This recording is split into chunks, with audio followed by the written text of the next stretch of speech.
საღამომშვიდობის ეს გადაცემა 360 გრადუსია, მე მისი წამყვანი ემა ტუხიაშვილი. თავისუფლება მილიონიანი გირაოს სანაცვლოდ.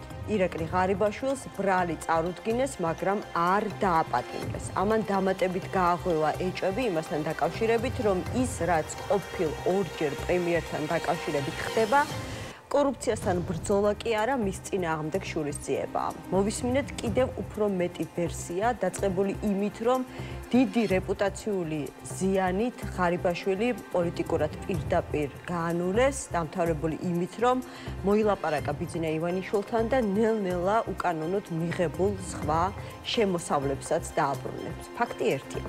ვისაც ღარიბაშვილის წინააღმდეგ სისხლის სამართლის საქმის აღძვრით ეგონა, რომ ყველა შეკითხვაზე პასუხს მიიღებდა, კიდევ უფრო მეტი ეჭვი გაუჩინა ამ ამბავმა.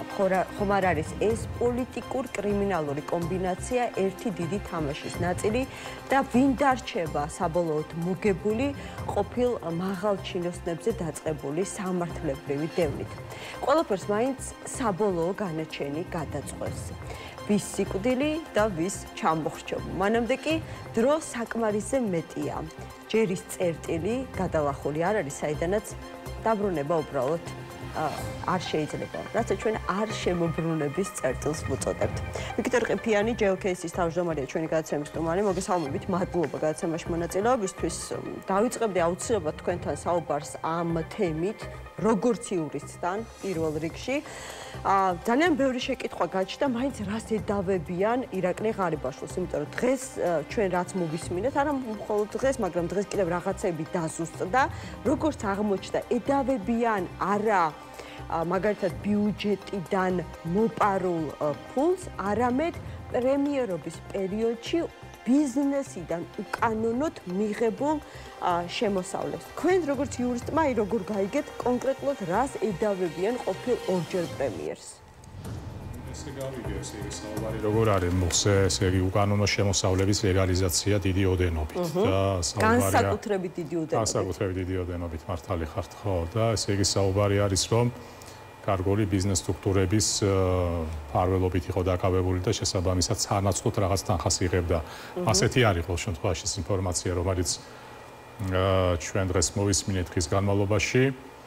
ალბათ ბატონი ღარიბაშვილის ადვოკატებს უფრო მეტი საშუალება მიეცემათ ამ დღეებში, რომ განმარტება მისცენ. ახლა მე და თქვენ გვიჭირს იქ ბრალის არსზე ზუსტად ვისაუბროთ. და რა თქმა უნდა, საქართველოს პროკურატურაც ახლა არ მინდა ამაზე გამეღიმოს, უფრო მეტ დამაჯერებელ განმარტებას გააკეთებს, მაგრამ ანუ რასთან დაკავშირებით? აი დამაჯერებლობა პროკურატურის რომელ განმარტებას აკრია? მტკიცებულებითი ბაზა, ახლა ჩვენ ხა განცხადება მოვისმინეთ, მაგრამ რეალურად რა არის საქმის მასალებში ჩვენ ხო არ ვიცით ეს, ანუ მტკიცებულებად ამ შემთხვევაში არ გამოდგება მისი სახლიდან ამოღებული 6.5 მილიონი დოლარი?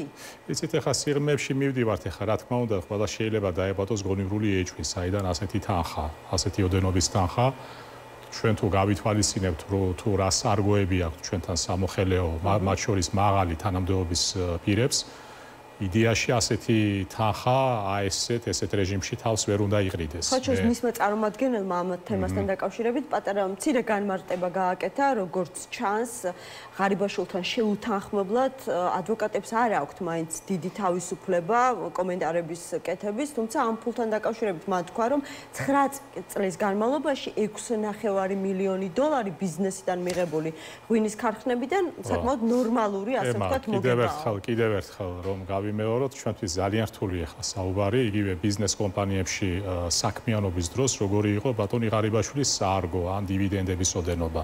ჩვენ ხო არ ვიცით ეს, შესაძლებელი არის, ამიტომაც არის საუბარი, როცა ჩვენ საუბრობთ, როცა ჩვენ გვჭირდება ობიექტური მართლმსაჯულება, რომ მტკიცების ტვირთი იყოს პროკურატურაზე, ეს იყოს დამაჯერებელი და ადვოკატებს ჰქონდეთ ასევე საფუძველი, რომ ამ მტკიცების ტვირთში შეედავონ, მაგრამ მოდით ჩვენ ახლა თქვენ შესავალში გქონდათ საინტერესო ფრაზა რა თამაშები წარმოებსო. ალბათ ყველაზე კრიმინალური კომბინაცია ერთგვარი, ხო, ამაზე. და ახლა დღევანდელი 20 წუთიანი სხდომაც ხო ამის მანიშნებელი არის, ადამიანი მივიდა, ყველაფერზე თანხმობა განაცხადა, აღიარა, ხელი მოაწერა და წამოვიდა. ეს ალბათ მე მაინც მიუხედავად იმისა, რომ ახლა მედიის გადმოსახედიდან და საზოგადოებრივ ოპტიკაში ეს ყველაფერი ძალიან საინტერესოა, იმიტომ რომ ძველი რომაული გამონათქვამის არ იყოს პური და სანახაობაო და ჩვენ ახლა არ ვიცი რამდენად დაპურებული საზოგადოება გვაქვს, კიდევ ცალკე საკითხი არის. ამაზე ჩვენ ძალიან ერთი-ორი კარგი ბლოგი გავაკეთეთ ეს ბოლო პერიოდი, მაგრამ სანახაობის მოწმენი რო ვართ, ფაქტია. ეს სანახაობა არის ძალიან ძვირად ღირებული. და რატომ არის ძვირად ღირებული? იმიტომ რომ როდესაც თქვენ თქვით თამაშები, ეს არის თამაში საქართველოს ეროვნულ ინტერესებთან. აი ჩვენ ახლა რისიც მოწმენი, რისი მოწმენიც ვართ, ეს არის ფაქტიურად ფეიქი სახელმწიფო. ერთხელ რო ვთქვი ეს, რომ სახელმწიფო არ არის თქო, პროპაგანდისტები გამომეკიდენ, მოლაპარაკე თავები და ეს როგორ გაბედაო. ფეიქი სახელმწიფო არის. შესაბამისად, რა არის მთავარი, ასე ვთქვათ, იმპულსი იმისა, რომ ეს ყველაფერი არის ფეიქი. რა პროცესსაც ჩვენ ახლა ვადევნებთ თვალს და ნუ სახელმწიფოც ბუნებრივია ამის შემადგენელი ნაწილია. თქვენთვის როგორც იურისტისთვის, აი რა არის გირაო, რომელიც რამდენად ადეკვატურია, თუნდაც ამოღებული თანხისა, ეს შეკითხვებიც გაჩნდა. ერთ-ერთმა ჩემმა კოლეგამ ადვოკატმა თქვა ესეთი რამ, რომ დღეს ადვოკატურის ფუნქცია და წარმატებული ადვოკატის პროცესზე არის გვირგვინის მიტანა. როგორც ხო, ცნობილი რიტუალის, ხო და ამიტომ წარმატებული ადვოკატი დღეს მე არავის დაკნინება არ მინდა, მაგრამ ასეთი გამოძიების პირობებში, ასეთი მასწავლებლების პირობებში ეს არის ძირითადად წარმატებული შუამავალი. იმიტომ რომ თუ არის პოლიტიკური ნება, თუ არის გარკვეული დაკვეთა და ინტერესები, იქ რა თქმა უნდა შეჯიბრებითობაზე საუბარი ზედმეტი არის. და კიდევ ერთი გარემოება, როდესაც ჩვენ ვთქვით, რომ როცა მე ვთქვი, რომ ფეიქი სახელმწიფო არის და არა ფეიქი ქვეყანა, ფეიქი ერი, მეთქმა დაგვიფაროს, ჩვენ ვართ ძალიან საინტერესო ერი და ძალიან საინტერესო ხალხი, მაგრამ სახელმწიფო ჯერ ვერ შევდექით და ეს სახელმწიფოებრიობანას თამაში და ფაქტიურად აი ფეიქ ოპტიკაში ამის გატარება, აი ბატონი ღარიბაშვილის кейსი ერთ-ერთი მანიშნებელი არის. ამის საპირწონე სხვათა შორის არის მეორე кейსი, რომელიც ასევე ჩვენ შეიძლება ერთგვარ კონტრასტად მოვიტანოთ, აი ვასკა ივანოვ ჩიქოვანის დაკავება, ხო? კი ბატონო, და საწვავი აგვერია სიმართლე გითხრათ, რამდენი ადამიანი დააკავეს, მას შემდეგ რაც ახალი ცვლილებები შევიდა ძალაში. ახლა ვასკაზე მინდა განსაკუთრებული ყურადღება გავამახვილო, იმიტომ რომ ეს არის დღევანდელი ამბავი და მე მიკერძოებაში არ ჩამეთვლება, რომ მან ეს ბოლო პერიოდი ჩვენთან ჯეოქეისთან დაიწყო თანამშრომლობა და მე საშუალება მომეცა, რომ გამეცნო ეს ადამიანი, იმიტომ რომ მანამდე ეთერში მქონდა, ეთერის მეშვეობით მქონდა მასთან ურთიერთობა და მე დღეს კიდევაც ჩვენ ხო ყველანი ვიწონებთ თავს სოციმედიაში პოსტებით და თავმოწონებით არ მინდა ჩამეთვალოს, მაგრამ აი ვასკა არის, ესე იგი, თუ ჩვენ საუბრობთ თანამედროვე ან ხვალინდელი საქართველოს მოქალაქის სტანდარტზე და პროფესიონალის, ისე როგორც თქვენ ხართ პროფესიონალის სტანდარტი და ხო, აი ვასკა არის სტანდარტი. და როდესაც ასე დროს ჩვენ ასე დისბალანსს ხედავთ, რბილად რო ვთქვათ ასიმეტრიას, თუ როგორ მუშაობს მართლმსაჯულება ერთი მიმართულებით, მე ეხლა დაჭერისკენ, ხო, დაჭერისკენ კი არ მიუთითებ, მაგრამ რაღაც ბალანსი უნდა იყოს არა ამ შემთხვევაში ახლა და აღკვეთის ღონისძიება ერთ შემთხვევაში, აღკვეთის ღონისძიება მეორე შემთხვევაში. აი რაზე არის საუბარი, ამიტომაც ჩანს რომ ყველაფერს დღეს პოლიტიკური ნება, პოლიტიკური მიზანშეწონილობა წყვეტს, ანუ არანაირი მნიშვნელობა არ აქვს რას დააშავებ. მე საერთოდ არ მიყვარს ვერიდები ასეთი იაფასიან შეფასებებს, მაგრამ დღეს ჩვენ შევიქმნით ფეიქ რეალობა, დღეს ჩვენ ვართ ფეიქ სახელმწიფოში, მაგრამ გამოწვევები არის მეტად რეალური და გამოწვევები როგორც ქვეყნის შიგნით, ასევე ქვეყნის გარეთ. და აი ამ თამაშებში ჩვენ ფაქტიურად ვკარგავთ ყველაზე მთავარს. ქვეყნის პოზიციონირებას, როგორც აწმყოში, ასევე მომავალში. აი ფაქტიურად მთელი რესურსი დღეს მედიის მხრიდან დამსახურებულად, საზოგადოების მხრიდან, სახელმწიფო აპარატის აი გადატანილი არის, ფაქტიურად მიმართული არის, როგორც ფიზიკური, ფინანსური, მორალური, პოლიტიკური, აი ამაში ვიხარჯებით ჩვენ დღეს ფაქტიურად. ბატონო ვიქტორ, მაგრამ ახლა შეუძლებელია, ხო, როდესაც ქვეყანაში ყოფილი პრემიერის, ყოფილი შინაგან საქმეთა მინისტრის, ყოფილი თავდაცვის მინისტრის, პარტიის, მმართველი პარტიის ყოფილი თავმჯდომარის მიმართ მიმდინარეობს სისხლის სამართლებრივი დევნა, ბრალი საკმაოდ მძიმეა, საუბარია რამდენიმე ათეულობით მილიონ დოლარზე ჯერ ბოლომდე გაურკვეველი არსებობს 1000 ვერსია იმასთან დაკავშირებით რომ რეალურად მას თხოვენ რაღაცა უფრო დიდ ფულის უკან დაბრუნებას უბრალოდ შეუძლებელია ეს ამბავი არ აღმოჩნდეს ყურადღების ეპიცენტრში. მე მაგაში ჩვენ ხო სადავო არაფერი არ გვაქვს რა თქმა უნდა ეს არის დღეს ტოპ ნიუსი. და ეს სიახლე დღეს აი ერთგვარი დიაგნოსტიკა არის რა ხდება ჩვენ თავს და ჩვენ რაში ვართ მოქცეული მე უბრალოდ სინანული გამოთქვი რომ აი რით ვართ ჩვენ რით გავხდით იძულებულნი რომ დავკავდეთ კი ბატონო რას ვარჩევთ როგორ ვარჩევთ ნაცვლად იმისა კიდევ ერთხელ არა ნიშნის მოგების მიზნით რომ რეალურად საუბრობდეთ დღეს რა გამოწვევები არის ქვეყნის პოლიტიკური სისტემის წინაშე მართლმსაჯულების წინაშე ეკონომიკური სისტემის წინაშე უსაფრთხოების წინაშე და ასე თუ ჩვენ გავაგზავნეთ რამდენიმე წლის შემდეგ როგორ ჩიხში შეიძლება აღმოჩნდეთ შეიძლება ჩვენ მერე პოლიტიკური ნებაც ვიპოვოთ რესურსის მობილიზებაც მაგრამ ჩამორჩეთ ცივილიზაციურ მატარებელს უბრალოდ და ვერ დავეციოთ აი ეს არის ყველაზე მეტად გულსატკივარი და შემდეგ უკვე როცა ეს ჩამორჩენა იქნება და რომის აღმოფხვრასაც ჩვენ ვერ მოვახდენთ მერე ჩვენ საბუთად და ალიბად ვერ გამოვიყენებთ რომ თურმე ღარიბაშვილს ვედავებოდით თურმე ბურჭულაძეს ვედავებოდით, თურმე კიდევ ვიღაცას ვედავებოდით, ისტორიის გადმოსახედიდან ეს საკმარის გამამართლებელ საბუთად არ გამოდგება. კი ბატონო, არც ის გამოჩნდება არგუმენტად, რომ ჩვენ მაშინ ფაქტობრივად დღეს ერთ-ერთმა ქართული ოცნების ლიდერმა თქვა, რომ ეს არისო რევოლუცია კორუფციის წინააღმდეგ. ანუ ვერც ეს ვერ გამოდგება მთელი ამ ამბების ასახსნელ და გასამართლებელ არგუმენტად, რომ ისინი ებრძვიან კორუფციონერებს საკუთარ რიგებშიც კი. ჩვენ დღეს გვესმის ეს იდეოლოგიური ხაზი, რომელიც ძალიან მიმზიდველი არის ხელისუფლების მხრიდან, მაგრამ მოდით ჩვენ ვინაიდან მაინც მიუხედავად იმისა, რომ ჩვენს ეთერში ეთერებში გადარჩა მხოლოდ საშუალება რომ ჩვენ სტანდარტებზე ვისაუბროთ, იმიტომ რომ ეთერის მიღმა ჩვენ ყოველდღიურ ცხოვრებაში ასე სტანდარტებს ვერ მივსდებთ, აქ მაინც დავიცვათ უდანაშაულობის პრეზუმპცია მათი მხრიდან, ვინ ჩვენ ჭკუას გვარიგებს. აი ამ იდეოლოგიური ოპტიკის ჭრილში, რა თქმა უნდა, მათი გაკვირვებია ძალიან. ასეთია რეალობა რეალურად და კიდევ ერთი რაც ალბათ ჩვენ რომ შედარებით გავაბევროთ ეს პასუხი ეს პრაქტიკულად ასეთი ფეიქ ნარატივით სხვადასხვა შრეები არის გამშვალული ქართული საზოგადოების პრობლემა არის მედიაში, პრობლემა არის არასამთავრობო სექტორში, პრობლემა არის პოლიტიკურ პარტიებში, პრობლემა არის ქართულ ბიზნესში. მე ძალიან სათუთად ვეპყრობი ბიზნეს ინტერესებს, იმიტომ რომ საკუთრივ ჩემი პრაქტიკა, ჩემი პური და ყველი ჩემი შემოსავალით დამოკიდებული არის მომგებიან წარმატებულ ქართულ ბიზნესზე, მაგრამ ეხლა როდესაც ჩვენ ასეთ გზის გასაყარზე ვარ, ჩვენ მაინც აი თქვენის ნებართვით ერთი დეფინიცია უნდა შემოვიტანო, თქვათ ერთგვარი კლასიფიკაცია. შეიძლება ბიზნესი იყოს წარმატებული ციფრობრივად, შედეგობრივად, არითმეტიკულად, მაგრამ ერთი არის იყო წარმატებული ბიზნესი და მეორე არის იყო აღიარებული ბიზნესი. აღიარებული ბიზნესი, მე მგონი ჩვენ წარმატებულობასთან ერთად ვჭირდება აღიარებული ბიზნესი და ჩვენ გვაქვს ისტორიული პრეცედენტები, როდესაც ქართული ბიზნესი ღირსეულად და ბიზნესმენები ღირსეულად ასრულებდნენ სოციალურ ფუნქციას, სახელმწიფოებრივ ფუნქციას, ფილანტროპიათ მხრიდან აღიარება აკლია დღეს ქართულ საზოგადოების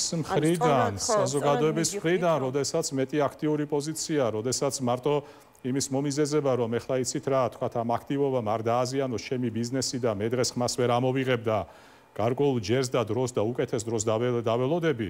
ხა მეგუშინაც მეგობრულ ფორმატში მქონდა ამ თემაზე გარჩევა და როთ უთხარი, როდესაც თქვენ ჩათვლით, რომ მეტი დამაჯერებელი ხმის ამოღების დრო დადგება, შეიძლება მე ამ ხმის ამოღებამ არანაირი გავლენა არ იქონიოს არც გარემოზე და არც თქვენზე. ამიტომ რაღაც ეტაპზე ალბათ ყველა ჩვენგანის წინაშე დგება არჩევანის რეალიზების მოთხოვნა. უბრალოდ აქ ალბათ განსხვავება იმაში არის, რომ ამ არჩევანის რეალიზება ისე უნდა მოვახდინოთ წინდახედულად, მომაბეზრებელი გახდა ეგ სიტყვა, მაგრამ დაბალანსებულად, პრაგმატულად, რაციონალურად, რომ ის ნავი არ ამოვაყირაოთ, რომელშიც ჩვენ გვაქვს, ჩვენ ყველანი მზივართ, მაგრამ აი ქართულ ბიზნესაც ეხლა რა მივადექი ამ ბიზნესს, მაგრამ შეიძლება ხვალდაზე კარგულმა კლიენტებმა უარი თქვან ჩვენთან მომსახურებაზე, მაგრამ აი ეს დამოკიდებულება ქვეყნისადმი, აი ამ გარემოსადმი, იმ სოციუმისადმი, რომელშიც ისინი ამ წარმატებულ ბიზნესს ახორციელებენ, ხო შეუძლებელი არის შემოიფარულო, შემოისაზრო და კიდევ ერთი შეხსენება ქართულ ბიზნესს სხვადასხვა პერიოდში საუბარი მქონდა სხვადასხვა ბიზნესმენებთან, რომლებიც ამბობდნენ, რომ აი გვიწევს ანგარიშის გაწევა. გვიწევს ანგარიშის გაწევა, როგორ კარგად დამეხმარეთ, ხო? გაუწიეთ ერთხელ, გაუწიეთ ორჯერ. არიან ახლა ესეთი მეგობრები და ძალიან ჩემთვის ვიფასი ადამიანები. უსმენდით თვიდან თვემდე.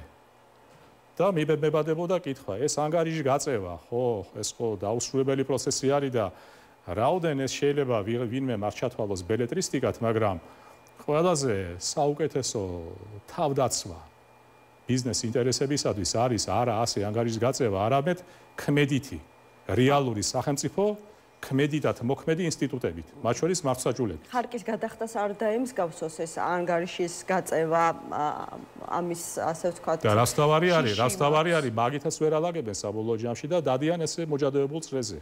ამიტომაც თქვი, ერთხელ და საბოლოოდ არჩევანი არის გასაკეთებელი. რაში ვახდენ ჩვენ ინვესტირებას?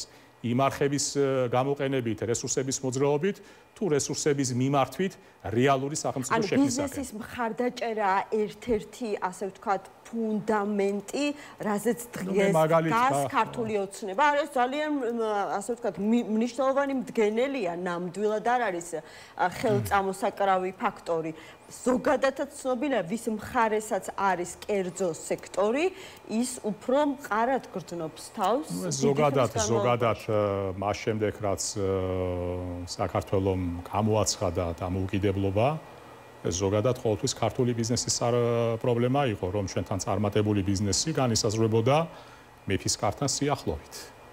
ეს როდი იყო იელისა და ჰარვარდისა და სტანფორდის კანონებით და კანონზომიერებით, რა თქმა უნდა, ჩვენ უგანათლებულესი ბიზნესმენები ყავდა და ყავს, რომლებიც ქვეყნის შიგნით და ქვეყნის გარეთ ქმნიან ქვეყნის სავიზიტო ბარათს, მაგრამ თამაშის წესების შესაცვლელად ინდივიდუალური ბიზნესების დამოკიდებულება მხოლოდ საკმარისი არ არის. საკუთრივ ბიზნესი უნდა გამოვიდეს კაცის კაცობის სტატუსიდან.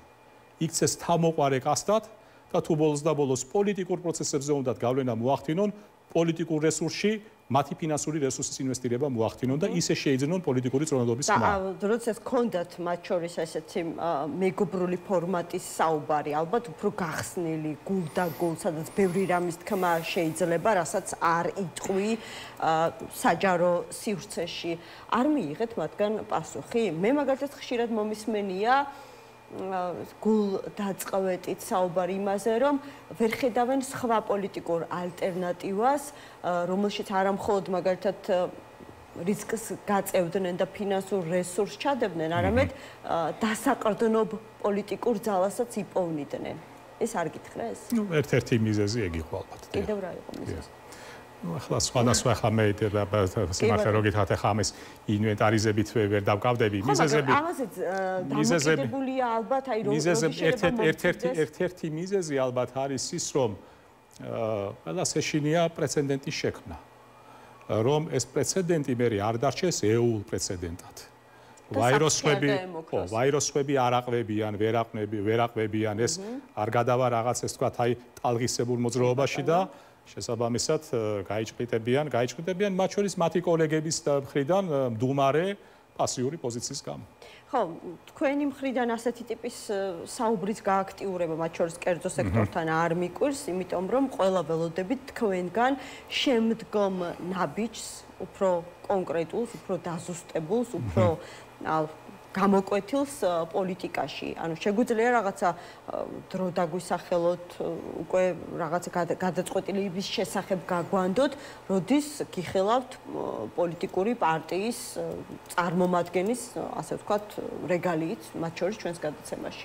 როდესაც ქვეყანაში პროცესები ვითარდება იმ რეჟიმით, რა რეჟიმითაც ვითარდება, ყოველ დღეს ჩვენთვის ყოველი დღე არის უსიამოვნო პროცესების სიურპრიზი ცოტა ცუდი სიტყვა არის განვითარებების მომტანი ამ ვითარებაში ძალიან რთულია რაიმე გეგმიურობაზე საუბარი კონკრეტულ ვადებზე საუბარი. ერთადერთი რაც მე ვიცი და შემიძლია აბსოლუტურად გულახდილად გითხრათ, რომ ჩვენ არ უნდა მივეცეთ იმედ გაცრუებას, ჩვენ არ უნდა მივეცეთ უპერსპექტივობას, ალბათ ეს ვითარება, რომლის მოწმენი ჩვენ ახლა ვართ, ხომ?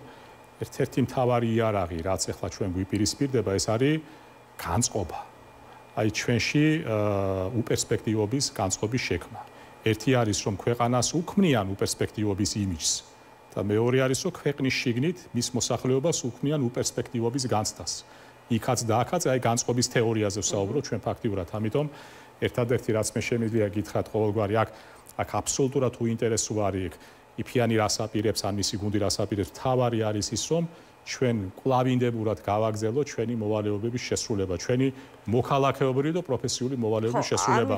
რასაც თქვენ აკეთებთ ყოველდღიურად პრაქტიკულად და რისკენაც ჩვენ ვართ ასევე ჩვენი მოქალაქეობრივი და პროფესიული მოვალეობით მიდრეკილი. ვერ დავარქმევდი, რომ უინტერესოა მაგალითად ანონსი თუნდაც იმის შესახებ თუ ვინ იქნებიან თქვენი პოლიტიკური პარტნიორები, რა პრინციპებზე იქნება დაფუძნებული მომავალში თქვენი პოლიტიკური პლატფორმა, იმიტომ რომ მე როგორც მივხვდი თქვენი ბოლოდროინდელი განცხადებებიდან ამის შესახებ გადაწყვეტილება ფაქტობრივად მიღებული გაქვთ, უბრალოდ ელოდებით დროს და მომენტს, როდესაც ამ ნაბიჯს გადადგამთ, არასწორად მივხვდი? ჩემი პოლიტიკურად სიტუაციური პარტნიორი ახლა ხართ თქვენ. ვინაიდან მისვამთ ამ კითხვებს და საშუალება მეძლევა რეფლექსის რეჟიმში ვისაუბრო იმაზე, რაზედაც ვსაუბრობ. რაც შეეხება პარტნიორებს, ჩვენი პარტნიორი ალბათ არის ჩვენს მიერ გამლილი გზა და ის ამოცანები, რომლებიც ჩვენ წინაშე დგას.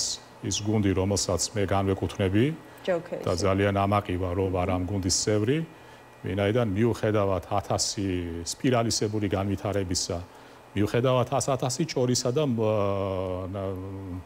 ნათქვამისა, ჩვენ სხვებთან ერთად, რა თქმა უნდა, ახლა მე არ მინდა რაღაც გამოვარჩიო, შევინარჩუნეთ ერთ-ერთი მთავარი პრინციპი, ერთგულება გარკვეული იდეებისადმი. ეს მთავარი იდეა, მიუხედავად იმისა, რომ ძალიან ხმამაღლა ჟღერს, არის ქვეყნის ინტერესებისადმი მსახური. კიდევ ერთხელ ვიმეორებ, მიუხედავად სხვადასხვა მონაჭორისა, დაწყებული ტროას ცხენით, საგაგებოდ შემზადებული პროექტი, შემოგდებული, გადაგდებული და ასე შემდეგ და აღმოჩნდით უნიკალურ სიტუაციაში, როდესაც ეხლა ეგრეთ ვთქვათ, აი პირობითად, აი კოლექტიური ნაცმოძრაობა რო გამოვიყენოთ ახლა ჩვენ არა, ქართული ოცნების ნარატივი. ისინი ვერ გაერკვიან ჩვენ ტროას ცხენი ვართ თუ არა, ქართული ოცნების მომხრეები ვერ გაერკვიან ჩვენ გლობალური ომის პარტიის წევრები ვართ თუ deep state-ის აგენტები. ეს სხვათა შორის საკმაოდ სახალისო ვითარებაც არის, მაგრამ დღეს ახლა ხალისის დრო არ არის, რა თქმა უნდა, იმიტომ რომ ჩვენ რეალურად ყველანი ვეფლობით აი ამ ორევში. რა თქმა უნდა, ჩვენზე ეს განწყობა არ ქმნის არ იქონიებს არანაირ გავლენას, ჩვენზე გავლენას რაც ახდენს არის ის სიბნელე, სიბეცე, უწიგნობა და უბიცობა, რისი მოწმენი ჩვენ დღეს ვართ. შეუძლებელი არის, შეიძლება იცით, აი რაღაცა იმ სოფხედველობრივ შეუთავსებლობაზე საუბრობდე, მაგრამ ყველაფერთან ერთად არის აი პიროვნული ბრაზი. როგორ შეიძლება შენს თაობაში, შენს ცხოვრებაში, შენს აწყოში, ამ ჟამში დაუშვა ის, რომ ქვეყანა გადაექანოს იქეთკენ, საითკენაც ზოგიერთი მიგვაქანებს. ხო, რომ არ დაუშვა, ამისათვის საჭიროა რაღაცნაირად, როგორც ამბობენ და სულ მესმის და ვკითხულობ განსაკუთრებით ბოლო პერიოდში სოციალურ ქსელებში, ადრეც, რა თქმა უნდა, ეს აზრი მუსირებდა, მაგრამ იმ თავითვე ხდებოდა ხოლმე პოლიტიკური ჯგუფების მხრიდან გარკვეული, ასე ვთქვათ, ბულინგის საგანი, იმიტომ რომ როდესაც საუბრობდით, რომ ქვეყანაში პოლიტიკური პროცესი არის დამოკიდებული მხოლოდ სპონტანურ აქციებზე, რომელსაც მართავენ ძირითადად სამოქალაქო ჯგუფები, ძალიან ბრაზობდნენ პოლიტიკოსები და რაღაცა აგრესიით გამოირჩეოდნენ ხოლმე ჟურნალისტების მიმართ. ისე როგორც თავიდან ბევრი პარტია მაგათად გვიშლიდა გვეწოდებინა პარლამენტისთვის, მოგვეხსენიებინა პარლამენტი, როგორც პარლამენტის თავმჯდომარე, როგორც პარლამენტის თავმჯდომარე არჩევნებისთვის, არჩევნების წოდებასაც კი, ასე ვთქვათ, გვიშლიდნენ. შემდეგ ვნახეთ სწორედ ეს პოლიტიკური პარტიები, ვინც თავად მიიღო ამ ადგილობრივ არჩევნებში მონაწილეობა, მაგრამ, ბულინგის საგანი ბევრი რამ ხდება ხოლმე. დღეს ასეთი დოზით აღარ აბულინგებენ იმ ადამიანებს, ვინც ამბობს, რომ პოლიტიკური პროცესის გადატვირთვა ჩვენს ქვეყანაში არის აუცილებელი. ხო, შეიძლება ბოლო რამდენიმე გადაცემის განმავლობაში ჩემთან აგერ სტუმრად მყოფმა ეკა ბესელიამ, ნუგზარ ციკლაურმა, რომელიც სხვადასხვა ასე ვთქვათ, ერთ სამოქალაქო ჯგუფს წარმოადგენს, მეორე პოლიტიკურს, დაადასტურა, რომ ნამდვილად მიმდინარეობს პოლიტიკურ და საზოგადოებრივ ჯგუფებს შორის აქტიური საუბარი რაღაცა ერთიანი პოლიტიკური კოალიციის შექმნაზე. ეს კიდევ ერთხელ დაზუსტებით და ხაზგასმით არ გულისხმობს რაღაცა ყველას ერთ პარტიაში გაერთიანებას, მაგრამ ერთიან სამოქმედო გეგმაზე და მიზნებზე ჩამოყალიბებას ნამდვილად გულისხმობს. თქვენც ხომ არ ხართ ამ პროცესში ჩართული და როგორ ფიქრობთ, ეს იქნება თუ არა საწინდარი გარკვეული პოლიტიკური პროცესების გადატვირთვის, თუ კი აი რაღაცა ქართული ქარტია 2 ოღონდ კონკრეტული პარტიების გამოკლებით, მათ შორის გახარიაზე არის საუბარი ესე ხაზგასმით და ნაციონალურ მოძრაობაზე. ეხლა GeoCase და მასთან დაკავშირებული წრე, რა თქმა უნდა, იზოლირებული ბუტიკი არ არის. და ჩვენ ეხლა ესე სალონურ საუბრებს, რა თქმა უნდა, არ ვეძლევით. ბუნებრივია, საკმაოდ აქტიურად ვართ ჩართულნი საზოგადოებრივი აზრის ფორმირებაში. ხლა ამაზე საუბარი ალბათ ცოტა უხერხულიც არის ჩემი მხრიდან და ეს არის არა მარტო საზოგადოებრივი აზრის ფორმირებაში მონაწილეობა, არამედ ჩემი აზრით არის საკმაოდ ისეთი კონცეპტუალური საკითხების შემუშავება და აზრის ჩამოყალიბება. წერილობით იქნება თუ ზეპირი ფორმით. მე ძალიან სხვა შორის მე საკმაოდ ახლა მიკერძოებაში არ ჩამეთვლება, მაგრამ მიუკერძოებლობაში, მაგრამ ძალიან მეამაყება რა, რომ თუ სადმე საუბარი არის, თქვა რაღაცა ინტელექტუალურ კონტრიბუციაზე, ჩვენ სხვებთან ერთად, რა თქმა უნდა, შეგვიძლია ამით ვიტრაბახოთ. მე ამიტომ ეს პასუხა თქვენს კითხვაზე. მაინც მე რომ დავაკონკრეტო დამოკიდებულება წინა კითხვაზე, ასე გეტყვით ზედმეტი კეკლუცობის გარეშე პროცესების და განვითარების მიხედვით, თუ გარემოებები შეიქმნა შესაძყვისი, საჭიროება არის, საჭიროება განპირობებული არის დროთი, დაკვეთით მათ შორის ისეთი ხელწერის განსხვავებული ხელწერის სუბიექტებზე. და არ არის დღეს დაკვეთა ესე გამოკვეთილი ცალსახად ახალ პოლიტიკურ ძალებზე? მე ვზნობ, რომ დაკვეთა არის ხელწერაზე.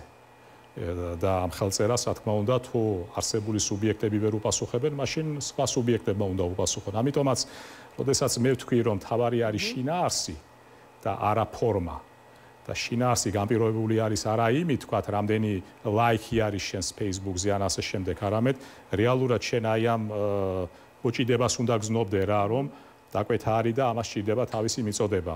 ერთი სიტყვით მე იმის თქმა მინდა, რომ თუ ეს პროცესი ასე განვითარდა და ეს განვითარდება ასე, თავისთავად ცხადია, ჩვენ ამ დამატებით ვალდებულებასაც საკუთარ თავზე ავიღებთ და ჩვენ არავითარ შემთხვევაში, როდესაც დადგება საჭირო მომენტი, საჭირო გარემოებები, ჩვენ ზურგს ამ მოვალეობას არ შევაქცევთ. კი ბატონო, თუმცა ძალიან მაღალია ინტერესი, როდის შეიძლება გამოიკვეთოს უკიდურესი საჭიროება, რომ აი ეს პროცესი, რომელიც დღეს გვაქვს ქვეყანაში და არ ვიცი, 2 სიტყვით როგორ ჩემი აზრით უკვე არის. დავასახელო, არის უკვე. რა თქმა უნდა. რა თქმა უნდა, იმიტომ რომ ფაქტიურად ეს 4 ოქტომბერი, რომლის ჩვენ საკრალიზაციას ვახდენდით აბსოლუტურად სხვა კონტექსტში, იმიტომ რომ გთავაზობდნენ, ხო, სხვა რაღაც 24 საათიან რეჟიმში ქვეყანაში მოვლენათა ცვლილებების დაანონსება ხდებოდა.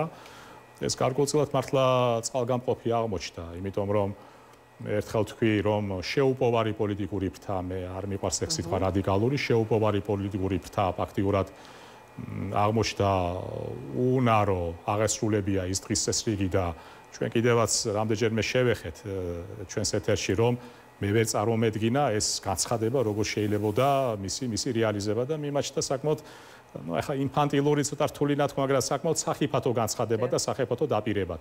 ამავე დროს ის პარტიები, რომლებიც პოზიციონირებდნენ როგორც ცენტრისტული პარტიები და კიდევ უფრო შორეულ წარსულში რო წავიდე ჩვენ თქვენი ეთერების მეშვეობით, მანამ სანამ საპარლამენტო არჩევნები ჩატარდებოდა, ვადვოკატირებდით, რომ გაერთიანება მომხდარიყო ერთიანი ფრონტით, ერთმა ფრთამაც და მეორე ფრთამაც, ერთმა ქუჩაში და მეორემ ადგილობრივი არჩევნების პროცესში შესაძყვისი გამოცდა ჩააგდო.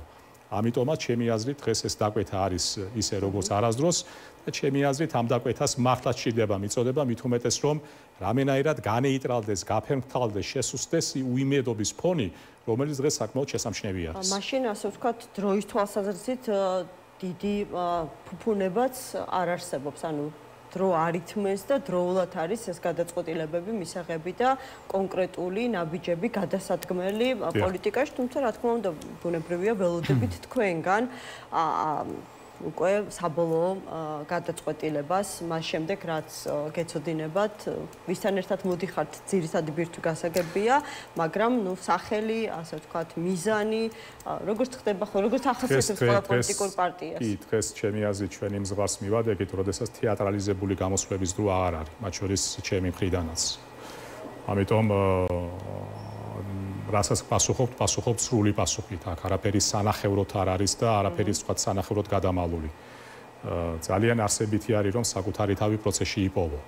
ამიტომაც ის ფორმულა რაც თქვი რომ თავარია შინაარსი ჩვენ ვიპოვოთ და ამ შინაარსის გამოსაკვეთად ალბათ ჩვენ დამატებითი დრო დაგვჭირდება და ეს ბუნებრივია მხოლოდ GeoCase ვერ დაეფუძნება. აქ უნდა იყოს გაცილებით უფრო სხვა სახის კავშირები და კომუნიკაციები. ამას ბუნებრივია ჩვენ გზნობთ, იმიტომ რომ მე კიდევ ერთს გეტყვით და ამით რომ ასე ვთქვათ დრო დაგიზოგოთ. პროცესში თუ შედიხარ, უნდა იყოს წონადი სიტყვის მთქმელი და უნდა იყოს რეალური გავლენის მომხდენი.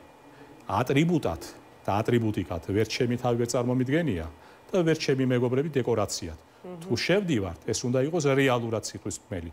თუ ამის ჩვენ გამკეთებლები არა ვართ, მაშინ ჯობია დავყავდეთ სვარამ. და ერთიც ძალიან მოკლედ გკითხავთ, როგორ ფიქრობთ, აი ახალმა პოლიტიკურმა, მოდი ესე დავარქმევ ზოგადად პროცესმა, სადაც შესაძლებელია ახალი პარტიებიც იყვნენ, უკვე არსებულიც უფრო მეტად გამოიკვეთონ ან გააქტიურდნენ, მათი მთავარი მიზანი რა უნდა იყოს? ქვეყანა როგორმე ახალ არჩევნებამდე მიიყვანოს, ქვეყანა მიიყვანოს 2028 წლის საპარლამენტო არჩევნებამდე და თავადაც მომზადებული შეხვდეს სწორედ აი ამ პროცესს, თუ უფრო გააქტიუროს იგივე საპროტესტო პროცესი, როგორც ხელისუფლებას ზეწოლის მექანიზმი. საბივე მიმართულება ერთად მზადება ვადამდელი არჩევნებისათვის. ასევე განწყობა ის აიმისოთ, რომ შეიძლება ვადამდელი არჩევნები ვერ შედგეს და ამის ამ ორი შრეს, ორი ასე ვთქვათ, ტრაექტორიის გასწვრივ აუცილებლად საზოგადოებრივი მედეგობა, რაც შეიძლება მეტი ასე ვთქვათ, შეუპოვრობა ამ მიზნით. მადლობა გადაცემაში მონაწილეობისთვის. GeoCase-ის თავმჯდომარეს ვიქტორ ყიფიანს უსმენდით, ვიდრე კიდევ ერთი სტუმარი შემოგვიერთდება. შეგახსენებთ, რომ მოკლედ ირაკლი ღარიბაშვილს ბრალი ოფიციალურად წარუდგინეს, მაგრამ მან თავისუფლება პრინციპში არც არავის დაუპატიმრებია, მაგრამ საპატიმრო ღონისძიება არ იქნა მის მიმართ გამოყენებული, უბრალოდ გირაო შეეფარდა 1 მილიონი ლარის ოდენობით. ამან ძალიან ბევრი შეკითხვა გააჩინა, განსაკუთრებით იმ ფონზე, როცა თვითონ გამოძიებამ დაასახელა თანხა 6.500.000 დოლარი, რომელიც მისი საცხოვრებელი სახლიდან იქნა ამოღებული.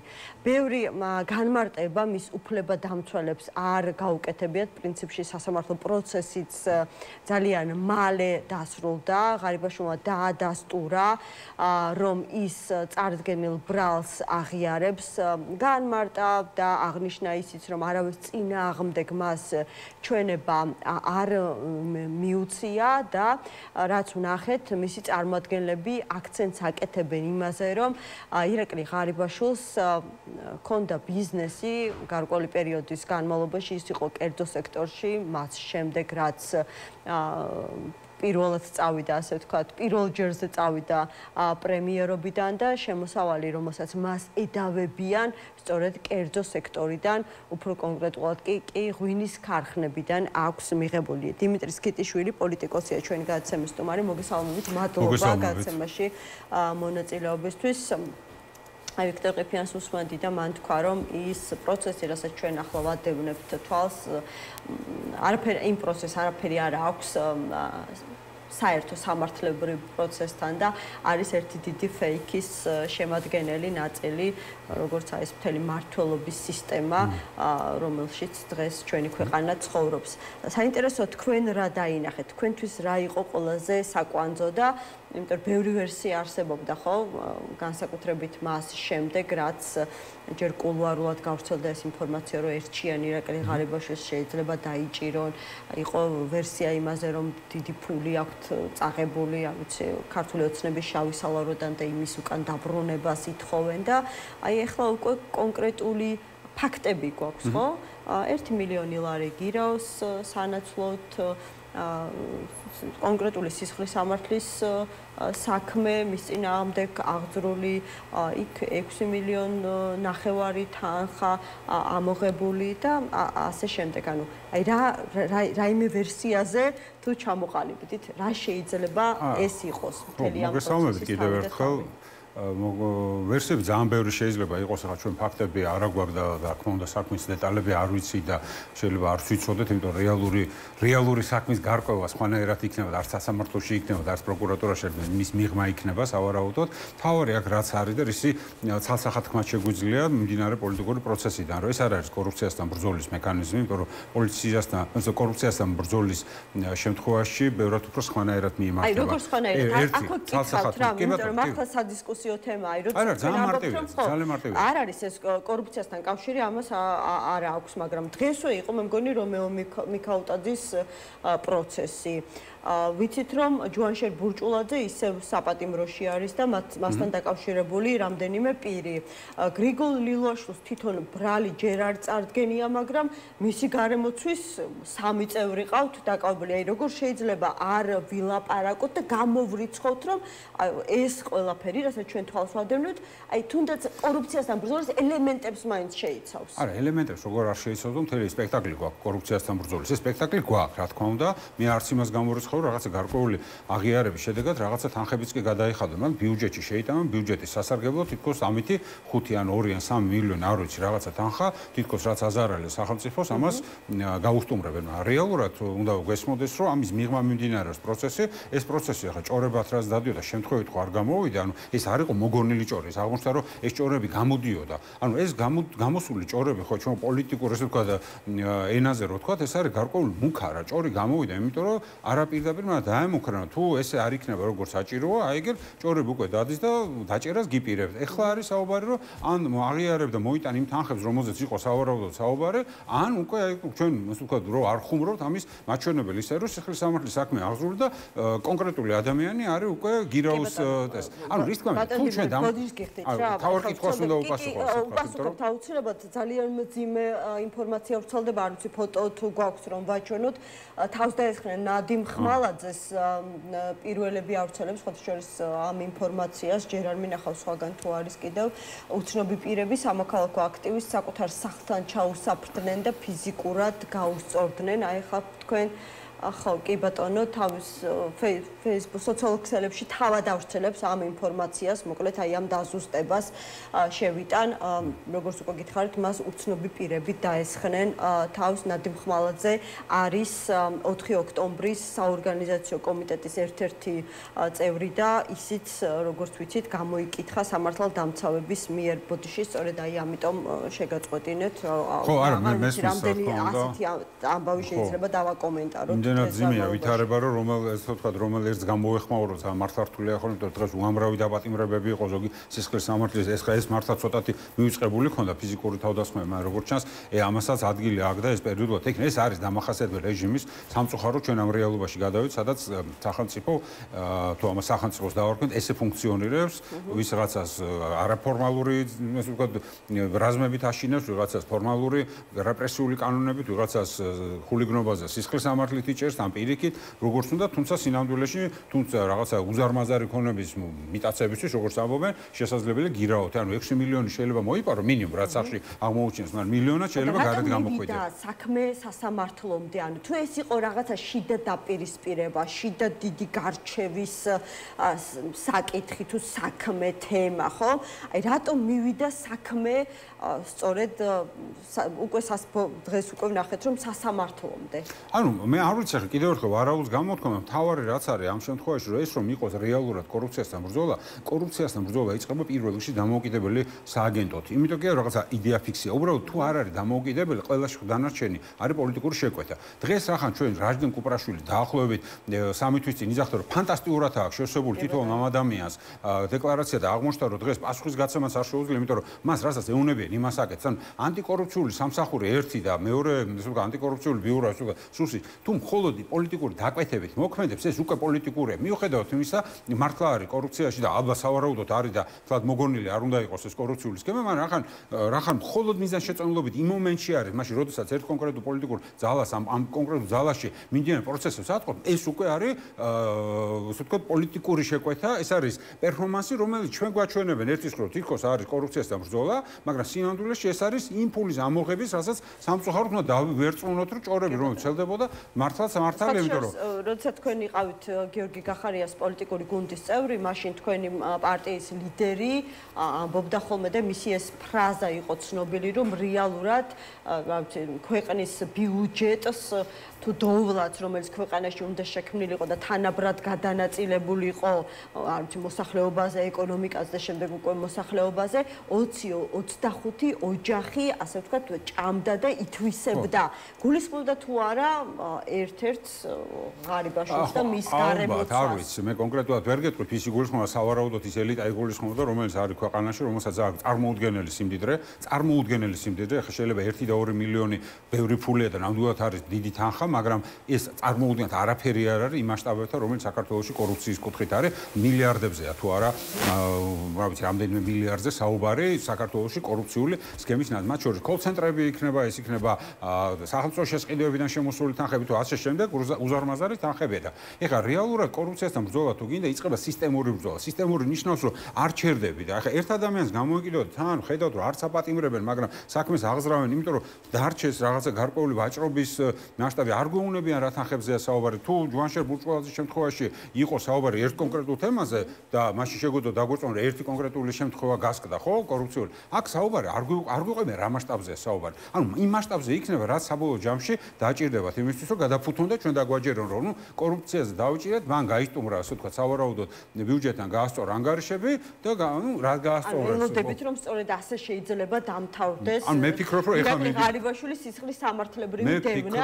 მე ფიქრობ, რომ დღეს აი ესეთი პროცესი მიმდინარეობს, ყოველ შემთხვევაში იმის გამო, რომ ეს ადამიანი არც დაიჭირეს და არც განთავისუფლეს, ანუ თან ისეა თან ასე, რეალურად მე ფიქრობ, რომ მიმდინარეობს აი კულუარული პროცესი მასზე ზეწოლის, რომ ან მას, ან მის ნაცვლად დაიჭერა, თუ რაღაცა პერიოდში რაღაცა თანხებს არ მოიტანს და ეს არის საგამოძიებო პერიოდი რაღაცა 6 თვის განმავლობაში, რომელიც თუ რაც იქნება, რომელიც დაჭირდება იმისთვის, რომ ან მოიტანს თანხებს და გაისტუმრებს ვალდებულებას, რომელიც თავკუთარი პარტიის თუ თავკუთარი ასე ვთქვათ რეჟიმის მიმართ აქვს, ან მას მოუწევს პასუხისგებლობა და მას და მის ნათესავებსა და ჩვენ ვიცით, რომ კანონებიც მიიღეს, ხო, შემიძლია თქვენთვის ხო არა ეს კანონები, შოთა შეუძლიათ მთელი ქონების ექსპროპრიაცია, მთელი ქონების და დატოვონ დაახლოებით 500 ლარიანი შემოსავლზე კონკრეტული ადამიანი და მისი გარემოცვაც კი აუგზავნონ მთელი ცხოვრებით საზღვარგარეთთან გასვლა. ეს ხო მათთვის მოგონილია. ეს ხო პოლიტიკური ძალაუფლებისთვის ბრძოლის ინსტრუმენტია და არა კორუფციასთან ბრძოლა. კორუფციასთან ბრძოლას ეს არ ჭირდება. არ ჭირდება ნათესავების, საკმარისია კორუფციული სქემა დაიწყო კონკრეტულად და მიზანმიმართულად ამ სქემის ყველა მონაწილეს მიყვება. ჩვენ ხედავთ, შემდეგი სამიზნე შესაძლებელია იყოს ლილუაშვილი, იმიტომ რომ ველოდებით რა თვითონ აცხადებენ. ხო, მესმის, მაგრამ ხა ჯერჯერობით არ გვაქვს. თუნდაც გუშინ წინ ჩვენსაც არ ვიცოდეთ. ხო, ეს შედეგები რაც არის გარემოცვის ფაქტია რომ ნათესავი დაიჭირეს, ხო. სამი ადამიანია მის. ხო, არ ვიცი, მე კიდევ ერთხელ მე ისიც არ ვიცი, რამდენად მართალია, რასაც ედავებიან, რა ედავებიან, ისიც არ ვიცი, ჩვენ ვიცით რომ ზოგადად კორუფციას ედავებიან, მაგრამ რას ედავებიან, ხო არ გვიყვებიან. ანუ ხვდებით, არ გვეუბნებიან ინფორმაციას, იმიტომ რომ ჩვენ გარკვეულ ბურუსით მოცულ საქმესთან უნდა გქონდეს კავშირი, რა. ანუ ჩვენთვის ბურუსით უნდა უბრალოდ ციფრების მანიპულაცია, ბევრი ფული, განსაკუთრებული დიდი ოდენობა იწყება, მე მგონი 100.000-დან, თუ არ ვშთები, 100.000 ლარიდან და 7 მილიონი მარტო ქეშად არის ოჯახში ნაპოვნი, ოქროები და რაღაცებს აღვლაპარაკობთ, მილიონი საკმარისი როგორ არის გირაოთი, ხო? ან თუ ბრძოლა არის, დღეს გითხრეს წარმომადგენლებმა ღარიბაშვილის, მას არ ეკუთვნისო, ისიც საინტერესოა, მაშინ ვის ეკუთვნის აი ამ ჩხრეკის შედეგად ამოღებული. ხო და ნახეთ, ეს ხო ჩვენ ხო ნაწილობრივ სიმართლეზე ვი. ანუ არაფერი არ ვიცით რეალურად. ანუ მეორე მხარეს ვინ შეიძლება აი ამ შემოთავაზებულ ვერსიას უპასუხოს ხომ? ალბათ იმ ადამიანებმა ვის წინააღმდეგაც მიმდინარეობს ეს პროცესი. ღარიბაშვილმა ჯერ სუსში აღიარა ყველაფერი, დღეს სასამართლოში იგივე დაადასტურა. ოღონდ მე ადვოკატი იძახეს რომ არ აღიარაო.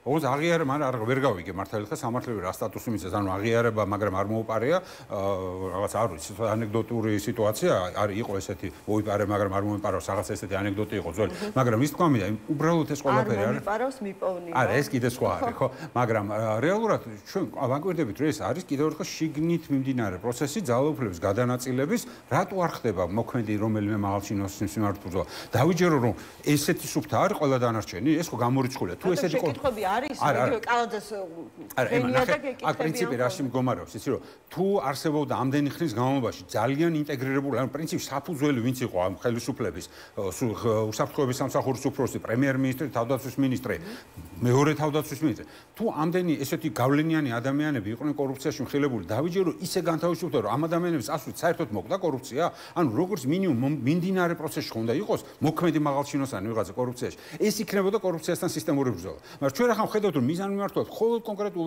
ადამიანზეა საუბარი და მასთან დაკავშირებული იმ ადამიანებს რომელსაც შესაძლოა ამ მათი მიერ ასე ვთქვათ მითვისებული ქონება იყოს გადაფორმებული ეს არის კონკრეტულად ამ ადამიანების მიმართ ანგარიშწორება ამის ყველანაირი საფუძველი პლუს ბურსით მოსული საქმეები აბსოლუტურად არაფერი არ აქვს ახლა არაფერი დასამალი არ უნდა იყოს ჩვენ თუ კიდევ ერთხელ ჯუანშერ ბურჭყოლაძის შემთხვევაში ვიცოდით რაზე იყო რაზე ედავებოდნენ და უფრო გასაგები იყო კონკრეტული რაღაც სამედიცინო აპარატის შეძენა ამ შემთხვევაში წარმოდგენა არა გვაქვს რაზე ედავებიან არაფერს არ გვიყვებიან და უნდა დაგვაჯერონ რომ რაღაცა მასშტაბურ კორუფციასთან ბრძოლასთან გვაქვს საქმე, სინამდვილეში არის ძალაუფლების გამყარება, გარკვეული ძალების ძალაუფლებიდან გაყრა, საბოლოოდ მოცილება, რომ არასდროს მათ არ ჰქონდეთ არც ამბიცია, აღარც რესურსი, იმიტომ რომ როდესმე დაბრუნდნენ და პოლიტიკური წინააღმდეგობა გაუწიონ ან ივანიშვილს, ან მის ირგვლივ რომელიმე ადამიანს. პოლიტიკური ანგარიშწორება, პოლიტიკური განადგურება უფროა, რომ გაანადგურო რეპუტაციულად და გაუნადგურო ყველა ის ფინანსური რესურსი, რომელიც შესაძლებელია მას გარკვეულ პოლიტიკურ ამბიციებს ახალისებდეს. ამბიცია იქნება თუ რაღაცა მის ზოგადად რევანშისტულა იქნება შემდგომში თუ არ ვიცი რას, მაგრამ საბოლოო ჯამში მათგან არ უნდა დარჩეს გარკვეული გავლენიანი ფიგურები, როგორც ჩანს, იმიტომ რომ რაღაცა როგორც ჩანს ძალიან მასშტაბურ რესურსებს ჰქონდა წლომა და მასშტაბური იყო, როგორც ჩანს, არ ვიცი. კიდევ ერთხელ ეს ის ვიცით, რაც უბრალოდ რაც გამოჟონა, ხო? ბევრი არაფერი არ ვიცით, მაგრამ რეალურად ფაქტია რომ ის რაღაცა ეს სისტემა იკეტება, კიდევ უფრო მკაცრი და კიდევ უფრო ბრუტალური ხდება, კიდევ უფრო იერარქიული, კაცრად იერარქიული ხდება და ის ადრე ბალანსის პოლიტიკა რაც იყო, ბევრი გავლენიანი ფიგურა იყო და ერთმანეთს შორის გარკვეული კონკურენცია არსებობდა, რაც კარგი არ იყო, იმიტომ რომ მაინც არადემოკრატიულ სისტემაში იყო, მაგრამ მაინც რაღაცა გარკვეული დაბალანსებული იყო. ეხლა ამას ხედავთ, რომ იცვლება, ფინანსების კონსოლიდაციაც იცვლება, ხდება ერთი უნდა ვიხმარო ისე თქვა ოფშიაკის ფორმირება, სადაც ყველაფერი თავს მოეყრის ერთი ოფშიაკის ფარგლებში და იქიდან მოხდება განაწილება, უფრო მეტი მკაცრი კონტროლის სისტემაზე, იმისთვის რომ უფრო ეფექტური იყოს ავტორიტარული რეჟიმი. ეს არის და ეს. რამდენად ახლა ჩვენ მივიღებთ ამას, ვიღაცა დაიჯერებს, რომ მართლაც კორუფციასთან ბრძოლა. მომხრეები და ახლა ხო ხედავთ დღეს არც არავინ არ მივიდა, ერთი მხარდამჭერი არ მივიდა, როგორ დაიჯერო ერთ-ერთი ესეთი საკმაოდ პოპულარული ქართულ ოცნებაში, ერთ-ერთი დამფუძნებელი და ბურჯი, ასე ვთქვათ, ქართული ოცნების პარტიული ორგანიზაციის, ერთ-ერთი მოტორი იყო რა, მე ვიტყოდი 2012 წელს. გაურკვევლობაში არიან, იმიტომ არა, უბრალოდ ეს რაღაცა შიშის სინდრომია, რომელსაც ეშინიათ, მათაც გაურკვევლობა აქვს, შიდა გაურკვევლობა, იმიტომ რომ არის ალბათ ძალიან ბევრს ეწვის საკუთარი სკამი, მის შიშით რომ შესაძლებელია მასაც მიაკრეს. იცით, კიდევ ერთხელ მე არ მინდა დავარღვოთ თუნდაც ირაკლი ღარიბაშვილის უდანაშაულობის პრეზუმპცია. არ ვიცი კონკრეტული არაფერი, მაგრამ ის რომ ძალიან ბევრი საუბარი იყო მის კორუფციულ, მასთან დაახლოებულ ადამიანებთან, კორუფციაში მონაწილეობას არ აღიარებს ბატონ დიმიტრი, საქმეც მაგაშია. მისი ადვოკატები ამბობენ, რომ მას ეს შემოსავალი ქონდა ბიზნესიდან, ანუ რეალურად დღევანდელი პარლამენტის შემადგენლობაში მითვისებაზე არ არის საუბარი? არა, აქ საუბარია უკანონო თანხების, ასე ვთქვათ, ლეგალიზებაზე, სახელმწიფო ქონების მითვისებაზე საუბარი არ არის. ნებისმიერ, რა ვიცი, კონცენტრები იქნება. ამიტომ აი რომ გადავხედოთ ახლა მაგალითად იგივე მოქმედი პარლამენტის შემადგენლობას და არც ერთი მოწვევის პარლამენტს ამ ხრივ მრავალფეროვნება მულტიმილიონერების, ოფიციალური მილიონერების არ აკლდა.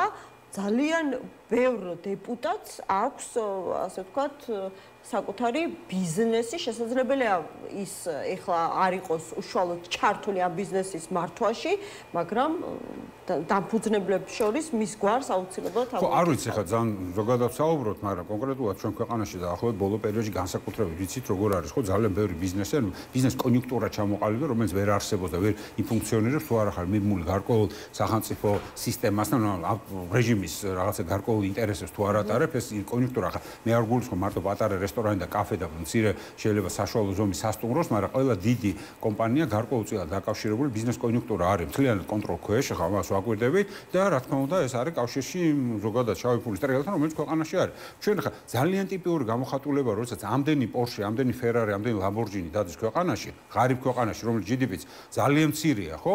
ეს არის გამოხატულება, რომ ჩვენ ვართ ოლიგარქიული სახელმწიფო.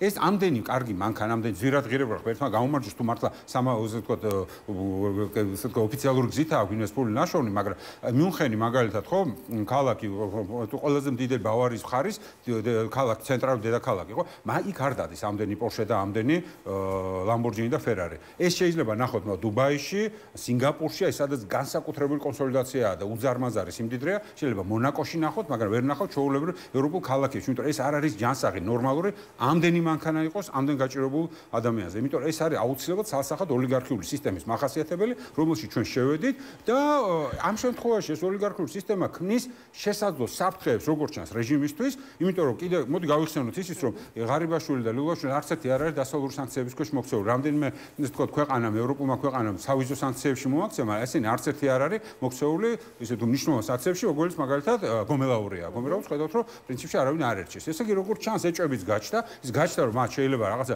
სხვა ორიენტირები ჰქონდეთ საგარეო პოლიტიკიდან გამომდინარე, შეიძლება მართლაც აქვთ რომ არ უნდა საქართველოს ესეთი გარუსება, რომელშიც მართლაც შეიყვანა ივანიშვილმა ბოლო პერიოდში განსაკუთრებით ქვეყანა, მე არ ვიცი ეს ვარაუდებს გამოთქვა, მაგრამ ფაქტები არის ის რომ არ არის ეს ადამიანი დასანქცირებული, ეს რომ სისტემური არ არის კორუფციასთან ბრძოლა, ამასაც ხედავ ეს არის ინდივიდუალურად დამიზნებით, ისიც რომ ხედავთ რომ ბურსით არის მოცული მთელი ეს საქმე და ბოლომდე არ ვიცით რა სედავებია, ეს იმას ნიშნავს რომ ამის მიღმა ხდება რაღაცეები და თუ დაალაგდებიან და მოილაპარაკებთ მაშინ ეს ყველაფერი სხვანაირად შეიფუთება, შეიძლება დიდი ოდენობა 100,000 ლარი იყოს, მაგრამ თუ ვერ შეიფუთება, მაშინ შეიძლება 100 მილიონი იყოს. აი ამასთან გვაქვს საქმე და ეს ყველაფერი ჩვენ შეგვიძლია პირდაღებულებმა უსმინოთ და ამ სპექტაკლის მონაწილეები ვიყოთ, პასიური მონაწილეები ვიყოთ და შეგვიძლია უბრალოდ არ დავიჯეროთ ამ სიმართლეს და ვთქვათ, რომ ეს არის ტყუილი.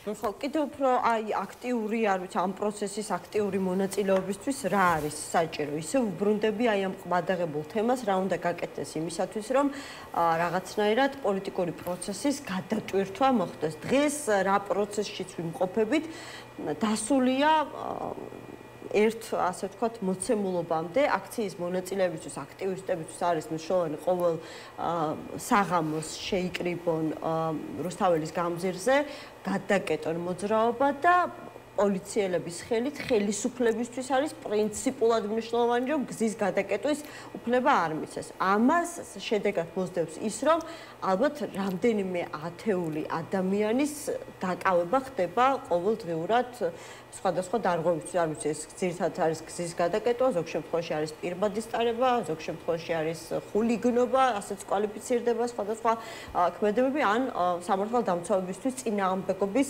გაწევა. პოლიტიკოსების ადგილი სად არის ამ პროცესში? ახლა მიდის საუბრები იმაზე, რომ რაღაცა მოლაპარაკებები თითქოს დაიძრა სხვადასხვა ფორმატში, არც დაუმალავთ ჩემთან სტუმრებს და თქვეს, რომ მიმდინარეობს სამოქალაქო ჯგუფებსა და ოპოზიციურ პარტიებს შორის ერთგვარი დიალოგის პროცესი, რომ რაღაცა ერთიანი პოლიტიკური პლატფორმა, დიდი კოალიცია ჩამოყალიბდეს. აქვს თუ არა კიდევ ერთი შანსი ასეთი ტიპის ერთობას ოპოზიციურ ფლანგზე? იცით, ერთი უნდა ვთქვათ ის, რომ სასახარო განსაკუთრებით 4 ოქტომბერი იყო ძალიან მნიშვნელოვანი დღე, როდესაც პოლიტიკოსებმა პრაქტიკულად ყველა პოლიტიკურმა პარტიამ, ყველა ფლანგმა ესე ვიტყოდი, ბოიკოტი, არჩევნებში მონაწილე თუ რევოლუციის დამგეგმა განმახორციელებელები, ყველამ კრახი განიცადა. და პრაქტიკულად გამოდის, რომ მთელი საზოგადოებრივი პროტესტი ჩვენ ასე ვთქვათ გადავაბარეთ ქუჩის ამ პროტესტს, რომელიც გარკვეულად ცხოვრებულ შეწირვის გზით მიდის და თავს წირავს ყოველდღიურად, ზოგი შვილი იჭერეს, ზოგი თვითონ იჭერენ, ახლა პოლიტპატურის მშობელი დაიჭირეს, სხვადასხვა ადამიანს სხვადასხვა სხვადასხვა პროფესიის, სხვადასხვა ტიპის ადამიანებს აკავებენ და ამ პროცესში ეს ადამიანები მიდიან, რომ რაღაცა აჩვენონ, რაღაცა თავისი თავდადება და სხვებს ეწირვა და პოლიტიკური პროცესი, პოლიტიკური პარტიები ამ პროცესიდან ცოტა არ იყოს მიღმა არიან დარჩენილი ყველა და შესაბამისად იმის გააზრებაც კი მე ვფიქრობ ბოლომდე არ მოხდა 4 ოქტომბერი რამდენად მარცხის მონტანი იყო თითოეული ამ პარტიი და თითოეული პოლიტიკური ჯგუფისათვის. ახლა რაც შეეხება ახალ კოალიციებს, ახალ ერთობებს, ხა ჩვენ ერთობა გვაინტერესებს თუ შინაარსი ისთვისაც ერთობა ფორმაა. ფორმა თავისთავად არ არის მიზანი. ჩვენ გვჭირდება იმისთვის რომ როგორ ცვლით ამ პოლიტიკურ მოცემულობას, რა დღის წესრიგით შემოვიდეთ. ამის პრეცედენტიც გვაქვს, იყო შინაარსი ქართული ქარტია, მაგრამ ფორმა ვერ გამონახა ოპოზიციამ ამ ქართული ქარტიის ისევ დაიწყო საუბარი ფორმაზე. ფორმაზე გავერთიანეთ არ გაერთიანებას რაზე აქვს თუ შინაარსზე არ გავაკეთეთ კონცენტრაცია. ანუ ერთად რო ვიქნებით რა არის თავისთავად არაფერი არ არის. თუ რაღაცას ვაკეთებთ, რომელშიც ერთად ყოფნა გვჭირდება, ეს შეიძლება იყოს. ესეთ ბევრჯერ მithქვია და კიდე შემიძლია თქვა, რომ ერთიანობა იყო თუ კოორდინაცია, მაგრამ სტრასბურგში, როცა იანვარში პირველი სასესიო, ესე ვთქვათ, კვირა მიმდინარეობდა ევროსაბჭოს, რომელიც ძალიან მნიშვნელოვანი იყო, როგორ ფორმულირებებს მიცემდა საქართველოში მიმდინარე პროცესს, მაშინ ავტომატურად, იმიტომ შინაარსი ვიცოდით, ამოცანები და მიზნები სწორად ჰქონდა სიტუაციის განსაზღვრება და სამომავლო ჯამში ჩვენ და უნებურად შედგა იქ ერთიანობა. საგარეო მიმართულებით თუ ვიცით და შეგვიძლია საერთოდ შინაარსი ლაპარაკს რომ ეხლა ჩვენ და გავერთიანდეთ, დავждეთ, გავერთიან ერთიანობაზე ლაპარაკ. არ არის ეს პროდუქტიული. რა არის შიგნით პრობლემა, რაც ვერ აერთიანებს ოპოზიციას? იმიტომ რომ თვითონ ფორმაზე ვართ ორიენტირებული და არა შინაარსზე. კიდე მაგას გიხსნით. ერთიანობა არის ფორმა. რომელიც შეიძლება გჭირდებოდეს, შეიძლება რაღაც საკითხებში გჭირდება, რაღაც საკითხებში არ გჭირდება. რაღაც საკითხებში მნიშვნელოვანია, რომ ყველა პარტიას თავისი სისტემა და თავისი სტრუქტურა ქონდეს. შეთანხმებული მოქმედებისთვის ხო არის რაღაცა საჭირო, რომ აი მრგვალი მაგიდის გარშემო შევიწოდოთ. მე მართლა პირველი კითხვა სვამ, რა თუ ერთიანობა რისთვის, ანუ რა გჭირდება, რა ამოცანას ვიცავთ? იმ ამოცანას შეიძლება გჭირდებოდეს ერთიანობა, შეიძლება არა. მაგაშია საქმე. ამ ეტაპზეც ეს არის. თუ ისევ დააბრუნდეთ იმაზე, რაც 2024 წლის ოქტომბერში მქონდა. შეგვიძლია თქვენთვის აი ამ მოლაპარაკებების არა, რაღაცა გამიგია მე.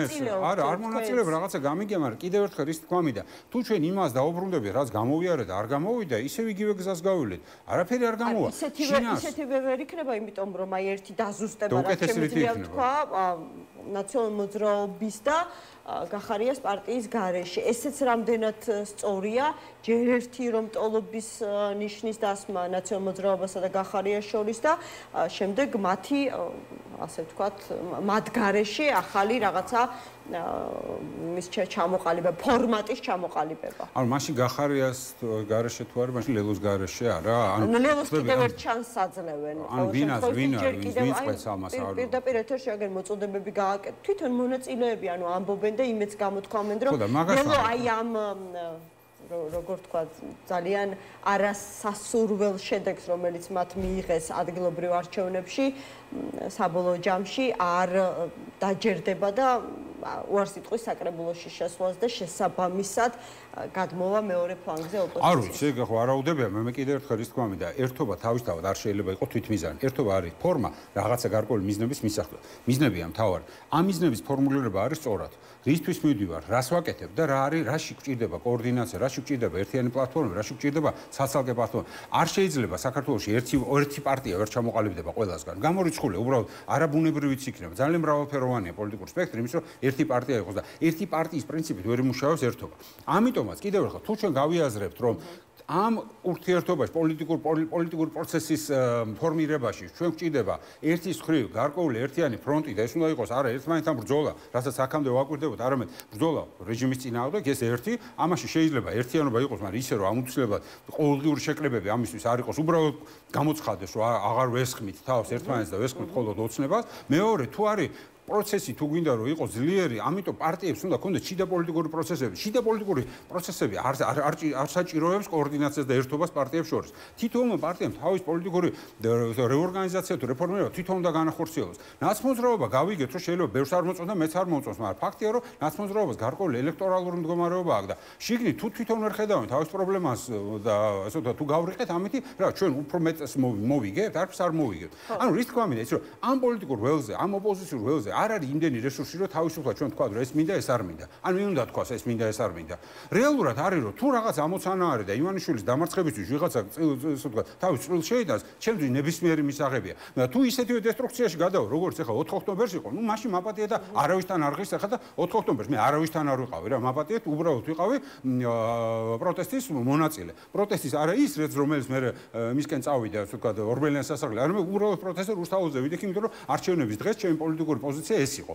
ეს არის და ეს, მაგრამ კიდევ ერთხელ, ანუ თუ ვინ როგორ მოიქცევა იმის მიხედვით, ჩემს არა. ეკითხვა დასვით, რომ რატომ მაგალითად გახარიას გარეშე ეს ფორმატი და რატომ არა ლელოს გარეშე. არ მე ვამბობ, რომ წინსწრებით თუ ვამბობ, რომ ვიღაცა უნდა გამოვრიცხოთ. მაგრამ აი ხა კაფეოდ გამოჩნდა ერთი დიდი განსხვავება ლელოსა და გახარიას პარტიას შორის, მიუხედავად იმისა, რომ შეთანხმებულად მოქმედებდნენ, ასე შეგვიძლია ვუწოდოთ მათ მონაწილეობას ადგილობრივ არჩევნებში. გახარიას პარტია მიიღო გადაწყვეტილება ბოიკოტი შეწყვიტოს და ასე ვთქვათ, ისარგებლოს საპარლამენტო მანდატებით. და თქვენ თქვით, რომ თუ კი რომელიმე პარტია დაგვეხმარება ჩვენ ქართული ოცნების წინააღმდეგ ბრძოლაში, ის არ უნდა იყოს გარიყული აი ამ საერთო პროცესიდან. ვინ უნდა გადაწყვეტოს, მაგას რომ ვინ წყვეტს, რომ უნდა ვიღაცა იყოს თუ ვიღაცა არ იყოს, ეს არ არის სწორად. მაგას გეუბნები, მე არ ვიცი ამ შემთხვევაში გულისხმობ იმას, რომ ხმათა უმრავლესობით ალბათ აღარ თვითონ ოპოზიციური სპექტრის როგორც ხდებოდა ხოლმე ანუ ხდებოდა არასდროს და ხო და საერთოდ რომ არც მოხდა ეგ არასდროს ეგ იყო რაც სადაც წარმატებას მიაღწევთ უბრალოდ მიზანი ქონდა დაემთხვა სტრასბურგში დაემთხვა საერთო მიზნები ჩვენი მოგონილი კი არ იყო ესე იგი გამოწვევა არ ყოფილა საერთო მიზანი ქართული ოცნების დამარცხება ქვეყნის შიგნით ახლა 4 ოქტომბერს რეალურად არ იყო რა 4 ოქტომბერი გამოვიდა რომ არ იყო ქართული ოცნების წინააღმდეგ მიმართული არც ერთი მე არ ვიცი რა იყო ეს ყველაფერი მაგრამ არ იყო ქართული ოცნების დეკლარირებულად ქმედებები იყო რომ ქმედებები იყო და მე მგონი თქვენსაც ერთ-ერთის მითქვა რომ ეს ფრაგმენტირებული ოპოზიცია ყველაზე მეტად ემსახურება ოცნების ინტერესებს. გიო გამოვიდა ირაკლი ყობახიძე თქვა რომ ჩვენ მივაღწევთ იმას რომ ერთი ნაწილი არ ანუ რეალურად გამოვიდა რომ პარლამენტში შესვლა რას ემსახურება ვის ინტერესებს ემსახურება. ქართული ოცნების რა მნიშვნელობა დღეს ეგრეა მაგას ვამბობ მე რომ დღეს რეალურად აქამდე მივედით იქამდე 4 ოქტომბერს განსაკუთრებით და მას მერეც რომ აქამდე ოპოზიციის ყველა ქმედებები მოემსახურა ქართული ოცნების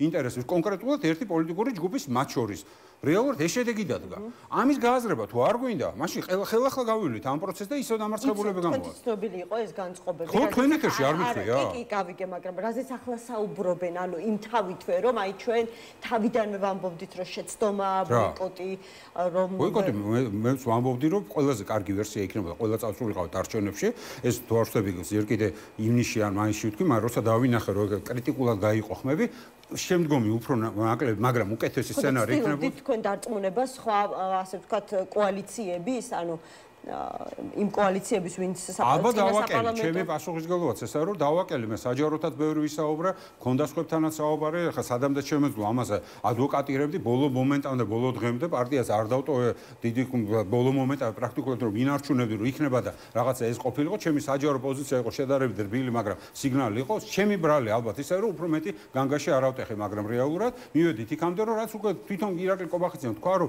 ეს სცენარი პრაქტიკულად მათი მოგონილი იყო ამ მათ მოგონილ სცენარზე წამოვეგე ზოგი ნებსი ზოგი უნებლიეთ მაგრამ მათი სცენარით ვიმუშავე და 4 ოქტომბერს დავმარცხდა პოლიტიკური სპექტრი მთლიანად დავმარცხდა და დღეს პასუხისმგებლობა გადატანილი გვაქვს იმ ჯგუფზე რომელიც თავდადებით იბრძვის ქუჩაში ეხლა ჩვენ ამ დავდადებულ ჯგუფს გარკვეულად უნდა შევეხიდოთ იმაში რომ თუნდაც უთხრათ რა სტრატეგიით შეიძლება გაგრძელდეს პროტესტი იმიტომ რომ დღეს ადმინისტრაციულით იჭერენ და ხვალ სისხლის სამართლით დაიჭერენ და ესეთი ადვილი აღარ იქნება ესეთი თავგაწვრილი იმიტომ ამ ადამიანებს ყოველს ოჯახები აქვს და თავისი პირადი და ოჯახური თუ ადამიანური პასუხისმგებლობები ჩვენ უნდა უთხრათ პოლიტიკოსებმა უნდა მე ფიქრობ რომ უნდა შევცვალოთ სტრატეგია პროტესტის ფორმის და ამაზე ზუსტადაც რომ ერთი წლის თავზე უნდა ვთქვათ რომ ხო ეხლა ერთი წლის პროტესტი ისტორიაში არ ყოფილა საქართველოში ერთი წლიანი უწყვეტი პროტესტი ეხლა უნდა დავიწყოთ ლაპარაკი იმაზე რომ განსხვავებული პროტესტით მაგრამ ამასაც რაღაცა გარკვეული სტრატეგიით უნდა შევეხინოთ ამ ხალხს რომ უთხრათ რომ აღარ გამოხვიდეთ ქუჩაში მაშინ სად უნდა გამოვიდე ეს უნდა უთხრათ ამიტომაც ამაზე გვაქვს მოსაფიქრებელი და დღეს და ხვალ და არა ის რომ ვიждეთ ერთობა გვინდა თუ არ გვინდა რა ერთობა რა გვინდა არანაირად გამოვა ერთობა თავიანთ პარტიებში არ აქვს ერთობები ორ პარტიის კი არა, შიდა პარტიული ერთობები არ არსებობს, გქონდათ რაზე მელაპარაკებ. იქაც არის დაყოფილი. ამიტომაც უნდა ვიყოთ ორიენტირებული კონკრეტულ ამოცანაზე. ამ ამოცანას ზოგჯერ ჭირდება ერთობა, ზოგჯერ არ ჭირდება, ზოგჯერ ერთობა კონტრპროდუქტიულია ზოგიერთი ამოცანა. რატომ არ იღებს საკუთარ თავზე ამ პასუხისმგებლობას ოპოზიციას, რომ ოპოზიცია რომ თუნდაც სტრატეგია შეიცვალოს, ფორმა შეიცვალოს პროტესტისა, რომ ამდენი ადამიანის თავგანწირვას არ ვხედავდეთ ყოველდღიურად, რასაც შედეგად მოყვება სხვადასხვა ვადით მათი პატიმრობა. მაგდენი არ ვიცი მართალია რატო ვერ ხედავენ, მაგრამ ფაქტია რომ ყველა შეცდომაზე უნდა ვისწავლოთ, მაგრამ ჩვენ შეცდომებზე ჯერჯერობით ვერ ვსწავლობთ. ყოველ შემთხვევაში მე მინდა და ვირწმუნო რომ ეს ყველაზე დიდი შეცდომა რაც დაუშვოთ ჩვენ ყველა პოლიტიკურმა სპექტრმა, მათ შორის კიდევ ხარ ჩემი შეცდომა ის არის რომ ჩემი საკმარისი განგაში არ ავტეხი იმას რომ ეს ყველაფერი ესე დამთავრდებოდა, იმიტომ რომ სამწუხაროდ ვისაუბრებოდა ცოტა რბილად, მაგრამ დანარჩენმა ყველამ თავისი ესე ვთქვათ თავისი მიმართულებას მიაწვა და საბოლოო ჯამში ესე ვთქვათ ის რო იგავარაკი ყველას თავისკენ მიაკაჩებოდა საბოლოო ჯამში ვერ დაიძრა მატარებელი ვერც ერთი მიმართულებით, იმიტომ რომ საბოლოოდ კიდევ უფრო ცუდიც მივიღეთ. ეს არ შემდგარ ეგრეთ წოდებული დაანონსებული რევოლუცია, რომელიც პრაქტიკულად სისულელე აღმოჩნდა. გარკვეულად ადამიანებს კიდევ უფრო დიდი ტალღა მიიღეს დაპატიმრებებს. კიდევ ახალი შეცდომების დამატება ხომ არ არის? შეცდომების რა თქმა უნდა, შეცდომა პარლამენტში შესვლა ხა. თუ მაშინდელი არ შესვლა, შეცდომა იყო, ეხლა შესვლა კიდევ უფრო დიდი შეცდომაა. მაგაზად გვინდოს არ ეგონოს რომ აი გონია რომ ამეთი გამართლებულია. არც ერთ შემთხვევაში გამართლებული არაა. ეს არის ცდელობა რომ ლეგიტიმაცია მისცა. კი იძახენ არ მივეცით ლეგიტიმაცია, მაგრამ მათი მხრიდან ეს ლეგიტიმაციის მიცემაა. მოწონთ თუ არ მოწონთ ესია. იცოდნენ მათ რომ მათი შესვლა ეს არ არის რომ პარლამენტი ლეგიტიმურია, იმიტომ რომ ძალიან საერთაშორისო სისტემაში შედგა და ქართულ საზოგადოებაში ეს პარლამენტი არალეგიტიმურია, მაგრამ გახარეს საქართველოს პარტიამ მათ თავისი მხრიდან მისცა ლეგიტიმაცია, იქ ყოფნით და იქ მუშაობით, ხელფასების აღებით, რომელსაც აიღებენ. და რა ფასის გადახდა მოუწევს, იმიტომ რომ მე არ ვიცი მათ ახლა არჩევნებში მონაწილეობით ამ ფორმით მიიღეს ის რომ 2/3 მომრჩეველი დააკარგეს და შესვლით მე არ ვიცი რამდენი დააკარგეს ამ შეიძლება მეწვდები და საბოლოო ჯამში ისტორია გვაჩვენებს რომ იქნებ თურმე ეგ იყო, მაგრამ რა ვიცი საბოლოო ჯამში დღევანდელი რეაქციების საზოგადოების და განწყობა ირგვლივ მე მანიშნებს რომ არ შეიძლება ჩვენ რაღაცნაირად ვეცადოთ თუნდაც ამ სისტემის პარაგრაფში ჩვენი საკუთარი პარტიული ორგანიზაციის გადარჩენა, იმიტომ რომ ჩვენ არ ვიცით რა მოუვა თავში ივანიშვილს, მართლა გააუქმეს ყველა პარტიას თუ ნაწილობრივ გააუქმეს თუ ყველას გააუქმეს და ეხლა არ ვიცი, აი ეს კიდე კითხვის ნიშნებია და რაციონალური გზა არ არსებობს. უბრალოდ რაც მოუნდება, იმას გააკეთებს რა.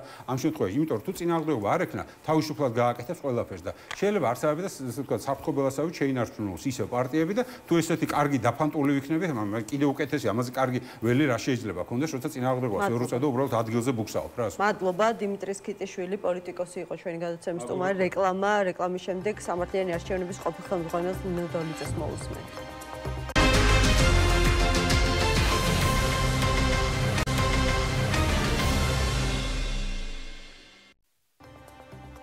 გადაცემა 360 გრადუსი დაბრუნდა ეთერში, როგორც მიხეილ სააკაშვილი წერს, დღეს მისი დაკითხვა ჩატარდა 4 ოქტომბრის მოვლენებთან დაკავშირებით ამ საქმეზე, რომელიც წმინდა პოლიტიკურ ხასიათს ატარებს, ბევრი ძალიან ღირსეული ადამიანია დაკავებული და ახლა უკვე მე მომადგნენ წელს მიხეილ სააკაშვილი. ისინი მეკითხებოდნენ ჩემს კავშირებზე ეგრეთ წოდებული გადატრიალების მცდელობასთან, თუმცა უკვე მეხუთე წელი ვიმყოფები პრაქტიკულად სრულ იზოლაციაში. სატელეფონო კავშირის აკრძალვის პირობებში მუდმივი აუდიო და ვიდეო მეთვალყურეობის და ჩაწერის ქვეშ ასევე მეკითხებოდნენ ჩემს პოსტებზე, რომლებიც არანაირად არ წარმოადგენს რაიმე ძალადობისკენ მოწოდებას, ვინაიდან მე ისტორიაში ვარ შესული როგორც მთელ მსოფლიოში განთქმული მშვიდობიანი რევოლუციის ლიდერი და ასევე სათავეში ვედექი დემოკრატიულ მოძრაობას მთელი უკრაინის მასშტაბით. მოკლედ, საკმაოდ ვრცელი არის წერილი, რომელსაც მიხეილ სააკაშვილი ვიმამედის კლინიკიდან აქვეყნებს. მთავარი ამბავი ის არის, რომ დღეს ის გამოიკითხა 4 ოქტომბრის მოვლენებთან დაკავშირებით და კიდევ ერთი ამბავი, რომელიც ცოტა ხნის წინ გავრცელდა, ნადიმ ხმალაძე აცხადებს, რომ მას რამდენიმე პირი თავს დაესხა ის სოციალურ ქსელში მის მიერ ვერ გავრცელებულ ვიდეოში საუბრობს, ამბობს, რომ თავში ურტყეს, ძირს დააგდეს და აი ასე გაუსწორდა მას რამდენიმე სამოქალაქო პირი ფიზიკურად. აი ასეთი ვითარება გვაქვს მოკლედ ამ საღამოს, გარდა იმისა, რომ რუსთაველის გამზირი აქციის მონაწილეების მიერ ამ წუთებში არის გადაკეტილი. ნინო დოლიძე სამართლიანი არჩევნების ყოფილი ხელმძღვანელია ჩვენთან ერთად. ნინო, მოგესალმებით, მადლობა გადაცემაში მონაწილეობისთვის. საკმაოდ რთულია ყველა დაკავებულს მიადევნო თვალი, იმიტომ რომ ყოველდღიურად ალბათ რამდენიმე ათეული 20-მდე ადამიანის, საშუალოდ 20-მდე ადამიანის დაკავება მაინც ხდება და მათი საკმაოდ უმეტესობა ამბობს, რომ არ არღვევდა კანონს, არ მდგარა გზის სავალ ნაწილზე და იმყოფებოდა ტროტუარზე. როგორ შეიძლება შეფასდეს ამ შემთხვევაში სამართალდამცავების ქმედებები? კი ბატონო, მოგესალმებით, მივესალმებით ჩვენს მაყურებელს და ცოტა უფრო ფართედ დავიწყებ, რომ მართლაც უკვე წელიწადი სრულდება, როდესაც სადაც ეს უწყვეტი პროტესტი გრძელდება. თუმცა ერთი წელი არ არის, რაც ქართველი ხალხი იბრძვის ავტორიტარიზმის ჩამოყალიბების წინააღმდეგ, რუსული კანონებიდან მოყოლებული გრძელდება, ხო, ეს ბრძოლა. უბრალოდ ბოლო ერთი წელი მიიღო უწყვეტი ხასიათი და ჩვენ ამ პერიოდში ვხედავთ ერთის მხრივ ქართველი ხალხის ყველანაირ ცდილობას, რომ ეს პროტესტი გაგრძელდეს და მეორე მხრივ ქართული ოცნების მხრიდან სხვადასხვა რეპრესიული კანონების მიღებას, რომ როგორმე ეს პროცესი შეწყდეს და ეს რეპრესიული კანონები სანამ იქნებოდა ჩვენ გვახსოვს მანამდეც გამკაცრებული კანონი გამოხატვის თავისუფლების ნაწილში, როდესაც მაგალითად ჯარიმები გაზარდეს ძალიან მაღალ თანხაზე და წარმოუდგენელია ქუჩის გადაკეტვისთვის ამხელა ჯარიმები, ანუ მაშინ სცადა ქართულმა ოცნებამ რომ იქნება ეს ყოფილიყო შემაჩერებელი, თუმცა დაინახეს რომ ამით პროტესტი არ გაჩერდა, შემდეგ სხვადასხვა გზებს მიმართეს და ბოლოს ფაქტიურად მათ კანონმდებლობით აკრძალეს გამოხატვის თავისუფლება. მე ასე ვარქმევ ამას, ეს არის რაღაცა პროტესტის კრიმინალიზაცია, რომელიც აბსოლუტურად არანაირ თანხმდრაში არ არის საერთაშორისო სტანდარტებთან. ანუ ამით უნდა დავიწყოთ, ეს კანონი კი არ არის, ეს არის აბსოლუტურად უსამართლო კანონი, იმიტომ რომ შეკრების და გამოხატვის თავისუფლება არის ადამიანის უფლებების ერთ-ერთი მთავარი ძირეული ღირებულება, რომელსაც იცავს მთელი საერთაშორისო სტანდარტები და მათ შორის საქართველოს კონსტიტუცია. ამიტომ ეს აკრძალვა და კანონში კანონი ასევე მანიფესტაციების შესახებ, რასაც ისინი იშველიებენ ხოლმე. კი, მაგრამ ჩვენ ვიცით იერარქიულად კონსტიტუცია არის უმაღლესი და ასევე იმას ვამბობ, რომ იმ სტანდარტებთან არ არის, სადაც გვინდა ხო შევიდეთ ევროკავშირი და დასავლურ ცივილიზაციაში, ხო? ეს ძალიან მნიშვნელოვანია. ანუ ქართული ოცნება იქამდე მივიდა, რომ ფაქტიურად ცდილობს პროტესტის აეხლა ესე სამართლებრივი ბრჭყალებში ზით ჩახშობას და ხედავთ იმას, რომ ხალხი ამასაც არ უშინდება, იმიტომ რომ მართლაც თავგანწირვაა, ხო? თქვენ სწორად ბრძანეთ, ზოგი ტროტუარზეა, ზოგი შესაძლოა გადავიდა და ასე შემდეგ, მაგრამ ჩვენ ეს ყველაფერი ხდება პირადი თავგანწირვის ფასად, იმიტომ რომ აი პოლიტიკოსებმა უკვე დაიწყეს ხმამაღლა ფიქრი იმაზე, ამას საუბარი არ ქვია, ხმამაღლა ფიქრი იმაზე, რომ სადამდე შეიძლება გაგრძელდეს ეს პროცესი, იმიტომ რომ პირველ ჯერზე არის ადმინისტრაციული პატიმრობა 15-დან 20 დღემდე ვადი, თუ არ ვცდები 15 დღიანი საშუალოდ პატიმრობა არის და შემდეგ უკვე განამეორებით შემთხვევაში უკვე სისხლის სამართლებრივი პასუხისმგებლობას ითვალისწინებს, სადაც უკვე სასჯელის ზომა უფრო მკაცრია 1 წლიდან 2 წლამდე. რა თქმა უნდა და ძალიან რთული, ხო, ესეც რთული პროცესია და კიდევ ერთხელ ვამბობ, რომ ჩემს აბსოლუტურად წარმოუდგენელი ადამიანის დაკავება პროტესტის გამოხატვის გამო და მე აქვე მინდა ყველას სოლიდარობა გამოუცხადო, ჩემი მეგობრები არიან, ჩემი მეგობრის შვილები არიან დაკავებული და მართლაც ყველანი რო გავდივართ ხოლმე რუსთაველზე, საღამოს არ ვიცით მივალთ თუ არა სახლში, იმიტომ რომ კიდევ ერთხელ ტროტუარიდანაც მიყავთ ხო ადამიანები, მაგრამ უკვე შემდგომ ჯერზე რაღაცა 1 წლით დაკავება, 1 წლამდე დაკავება აბსოლუტურად წარმოუდგენელი მგონია. ძალიან რთულია ამ პროცესში რაღაცა გამოსავალი კონკრეტული შესთავაზო მათ შორის აქტივისტებს, იმიტომ რომ ჩემთვის მათი თავგანწირვა და გმირობა არის ძალიან დიდი რამ და ასევე ვერ ეტყვი ადამიანს, რომ ის რა არ გადახვიდე შენ ქუჩაზე, თუ კი მას ეს აქვს გადაწყვეტილი, ზოგს შესაძლოა ურჩევნია სხვა გზა, მაგრამ ერთი რამ ძალიან მნიშვნელოვანია, რომ უნდა დასხდნენ ადამიანები და ახალ სტრატეგიებზე იმუშაონ იმისათვის, რომ ერთის მხრივ პროტესტი გაგრძელდეს, მაგრამ არ დასუსტდეს იმის ხარჯზე, რომ შესაძლოა ჩვენი მეგობრები ან მე ხვალ ან ვიღაცა შესაძლოა ამის გამო იყოს ციხეში. ამიტომ ძალიან მნიშვნელოვანია ეს დისკუსიები ისე, რომ საუკეთესო ინტერესები იყოს გამართული. ვისთან უნდა შედგეს ასეთი ტიპის დისკუსია? ვინ უნდა შეთანხმდეს პროტესტის ახალ ფორმებზე? პირველ რიგში ის ადამიანები, ვინც პროტესტზე დგანან ამდენი ხნის განმავლობაში, იმიტომ რომ ძალიან მნიშვნელოვანია ისინი არიან, ეს ადამიანები არიან წინა ხაზზე და მათი გადაწყვეტის გარეშე ჩემი აზრით არ შეიძლება მე ზოგადად აი მაგალითად არჩევნებში მონაწილეობაზეც რომ იყოს საუბარი, ჩემი აზრით პარტიები პირველ რიგში იმ ადამიანებს უნდა ესაუბრონ, ვინც წინა ხაზზე იბრძვიან. ამიტომ მათი ჩართულობა ძალიან მნიშვნელოვანია. ცხადია სხვადასხვა. უკვე დაწყებულია ასეთი პროცესი, შესაძლებელია თუ არა ჩვენ მალე ვიხილოთ უკვე კონკრეტული გადაწყვეტილება პროტესტის ფორმის, შინაარსის, ინტენსივობის ცვლილებასთან დაკავშირებით, იმიტომ რომ ხედავთ ხო, ყოველდღიურად ადამიანები ამას საჯაროდაც ამბობენ, რომ ქართულმა ოცნებამ უკვე გამონახა ბრძოლის მეთოდები თუ როგორ უპასუხოს პროტესტის ამ ფორმას. მოდი მე ვიტყოდი, რომ ქართულმა ოცნებამ ვერანაირად ვერ გამონახა გზა, პირდაპირ ვთქვათ, ეს არის ადამიანებს იჭერენ კიდევ ერთხელ აბსოლუტურად უსამართლოდ, ამ შემთხვევაში გამონახა უსამართლო გზა, ხო? ამიტომ ეს არ ვერ ჩაითვლება რაიმე გზად, მაგრამ რა თქმა უნდა ძალიან მნიშვნელოვანია იმაზე მსჯელობა პროტესტი როგორ გაგრძელდეს და პროტესტი რომ უნდა გაგრძელდეს ამაზე ეჭვი ამაში ეჭვი არავის არ ეპარება, იმიტომ რომ აქ ძალიან უნდა გავმიჯდოთ. ერთ მხარეს არის ავტორიტარიზმის დამყარება ქვეყანაში და მეორე მხარეს არის ბრძოლა საქართველოს გადარჩენისთვის და ჩვენ ყველანი აუცილებლად ვიბრძოლებთ საქართველოს გადარჩენისთვის. ეს ხომ არ არის რომელიმე კონკრეტული პარტიისთვის ბრძოლა ან ასე შემდეგ. ან იქნება საქართველოს დემოკრატიული ევროპული სახელმწიფო, ან რაღაცა შავი ფარდა ჩამოეფარება და იქნება ავტორიტარიზმი. ამიტომ ყველას ვალია დისკუსია იქნება თუ რაც იქნება მივიღოთ მონაწილეობა და ყოველას ვალია რომ გაგრძელდეს პროტესტი და არა მხოლოდ გაგრძელდეს, მე ვიტყოდი რომ გაფართოვდეს.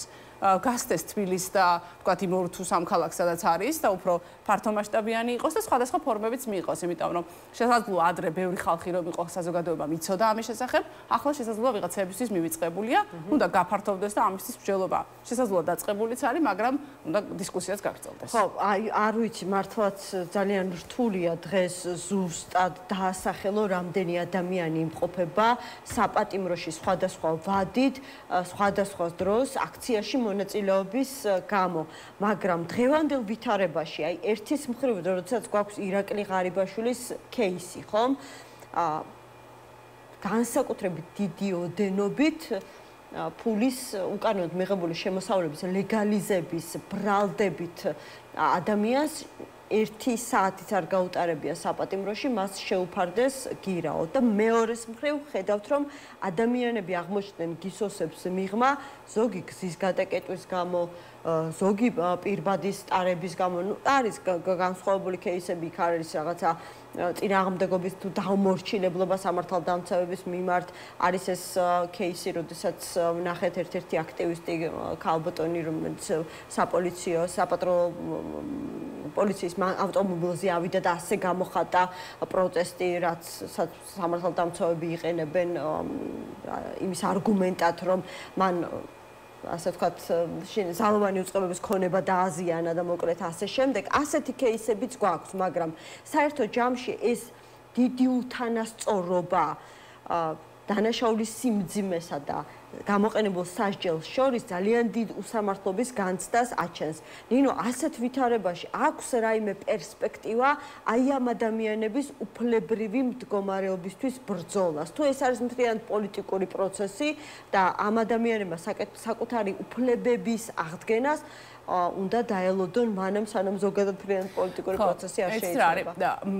ხო, ღარიბაშვილის შემთხვევას გამოვიხმაურები რამდენიმე კონტექსტში. პირველ რიგში თქვენ აბსოლუტურად სწორად აღნიშნეთ, რომ ზიანი, რაც ქართულ ხალხს მიადგა, თუნდაც იმ გოგოს პოლიციის მანქანაზე ასულით, თუ ღარიბაშვილის მხრიდან კორუფციით, რომლითაც საქართველოს მოქალაქეებს დააკლდა, ხო ის თანხა, რომელიც კორუფციით ზოგადად მიედინება ხოლმე სხვადასხვა თანამდებობის პირობებში, ანუ ზიანი საქართველოს მოსახლეობას რითი მიადგა, ხო? ამიტომ აბსოლუტურად განსხვავდება, რა თქმა უნდა, სიმძიმეები და ღარიბაშვილის ასეთი გადაწყვეტა, ვთქვათ, იგივე გირაოზე, რა თქმა უნდა, მიუთითებს შერჩევით მიდგომაზე, ხო, სასამართლოს გამოყენებას და ასე შემდეგ. მაგრამ ღარიბაშვილთან დაკავშირებით ორი რამ მინდა ვთქვა, რომ ერთი ის, რომ ჩვენ სამოქალაქო საზოგადოება, როდესაც საუბრობდით მისი და სხვა თანამდებობის პირების კორუფციულ, ასე ვთქვათ, შემთხვევებზე და იგივე აი თვითმფრინავის გამოყენების თემა მის შვილთან დაკავშირებით, მაშინ ქართულ ოცნებას არ ქონდა შეკითხვები და დღეს გაუჩნდა. რა თქმა უნდა, ეს იმას მიანიშნებს, რომ ქართული ოცნებისთვის კორუფციასთან ბრძოლა რეალურად არ არის ბრძოლა და ეს არ არის კორუფციისთვის ბრძოლა. ეს არის რაღაცა შიდა გადანაწილება ბიძინა ივანიშვილის კარზე და ეს ასე უნდა დავინახოთ, იმიტომ რომ კორუფცია ახლა არ დაწყებულა. ეს დიდი ხნის წინ იყო პირველად რომ იყო პრემიერი, მაშინაც ამის გამო გაუშვეს, ხო? შეკითხვები რომ არსებობდა, ამიტომ კორუფციის ბრძოლა არ არის, მაგრამ მეორე მესიჯი, რაც ქართული ოცნების მხარდამჭერებმა უნდა ალბათ გაიგონ, რომ არ არსებობს არანაირი ერთგულება ბიძინა ივანიშვილისთვის, იმიტომ რომ მართლაც რა ვიცი, ღარიბაშვილზე ერთგული მიიყავდა, არ ვიცი, მაგრამ როცა საქმეს დასჭირდა, ეს ადამიანიც გაწირა, ამიტომ მე მგონია, რომ ეს უნდა იყოს მესიჯი ყველა ქართული ოცნების მხარდამჭერისთვის, რომ ეს ადამიანი ყველას გაწირავს, თუ კი მას ასე დასჭირდება და ასეთი ერთგულების მტკიცებას აზრი არ აქვს და სჯობს იყვნენ სიმართლის მხარეს. ეს არის ძალიან მნიშვნელოვანი, იმიტომ რომ აი ხოლო ღარიბაშვილს არ ეხება სხვებიც ნახეთ, ხო? იგივე ქართული ოცნების მეხოტბეები, მაგრამ ეს პერსონა, რომელიც მისთვის ესეთი რაღაცა მნიშვნელოვანი იყო. კი ბატონო, და ჩვენი საუბრის დასასრულს მინდა ვთქვა, რომ როგორც უკვე გითხარით, ცოტა ხნის წინ გადაკეტილი იყო გზის სავალი ნაწილი პარლამენტის მიმდებარე ტერიტორიაზე. ახლა ვრცელდება ინფორმაცია, რომ სამართალდამცავებმა გზის სავალი ნაწილიდან გადაიყვანეს აქციის მონაწილეები, რაც იმის მომასწავლებელია, რომ დღეს თუ არა ხვალ კიდევ არაერთ აქციის მონაწილეს მიაკითხავენ და ადმინისტრაციული წესით მათ წინააღმდეგ მოკლედ ვიხილავთ აღძრულ საქმეებს, რაც ხშირ შემთხვევაში უმეტესწილად სწორედ რამდენიმე დღიანი პატიმრობით სრულდება ხოლმე. ხო, ნუ აქ ჩვენ უნდა დავინახოთ ის, რომ ქართულმა ოცნებამ როდესაც ვერანაირ სხვა გზას ვერ მიაღწიათ. ან პირველ რიგში უნდა ვთქვათ, რომ მათთვის ესე იგი რუსთაველი ძალიან მტკივნეულია, ხო? თითქოს არ იყო მტკივნეული და რამდენიმე ასეული ადამიანი არიანო იძახდნენ, მაგრამ ძალიან მტკივნეულია მათთვის ყოველდღე გადაკეტილი რუსთაველი და ყველაფერს აკეთებენ იმისათვის, რომ როგორმე პროტესტი ჩაახშონ და რუსთაველზე ეს გადაკეტვა. ერთი ამას აჩვენებს, მეორე კიდევ ერთხელ აი დღესაც გადაიკეტა, ხო, თავგაწირვა ქართველი ხალხის აი ამ ბრძოლაში, ნამდვილად სავარაუდოდ დავალოდებით ალბათ ხვალაც უკვე დაკავებებს, მაგრამ ერთი რამის თქმა მინდა ეს პათეტიკურად არ მინდა გამომივიდეს, მაგრამ ამ ხალხს დიდი ხანია მეც იქ ვარ ხოლმე და უყურებ, არ მგონია რომ რაიმეთი გაჩერდეს ეს ბრძოლა, აუცილებლად მოიძებნება ალტერნატიული გზები და ეს ბრძოლა გაგრძელდება, რა ფორმებს მიიღებს და როგორი იქნება ამაზე ყველა ვისაუბრებ და გადაწყვეტილება ალბათ დროულად არის მისაღები გადაწყვეტილება, იმიტომ რომ კიდევ ერთხელ ვამბობთ, რამდენიმე ათეული ადამიანი ყოველდღიურად და თქვენ თქვით რომ ეს მათი უფლებები აუცილებლად აღდგენილი იქნება ყველა უსამართლოდ დაკავებული ადამიანის დღეს თუ ხვალ და ამაში თუ დღეს საქართველოს სასამართლო არ გვადგება არსებობს საერთაშორისო სასამართლოები, რომელსაც გამოვიყენებთ, მაგრამ დარწმუნებული ვარ, რომ მოვა დრო, როდესაც ყველა ადამიანი დაისჯება, ვინც აი ამ უკანა მოქმედებებში იყვნენ. მადლობა ნინო გადაცემაში მონაწილეობისთვის. სამართლიანი არჩევნების ყოფილ ხელმძღვანელს ნინო დოლიძეს უსმენდით. სულ ეს იყო ამ დროისთვის. გადაცემა 360 გრადუსი და მე ეთერში დაგბრუნდებით პალტრენიუსზე უკვე ორ შაბათს დროებით.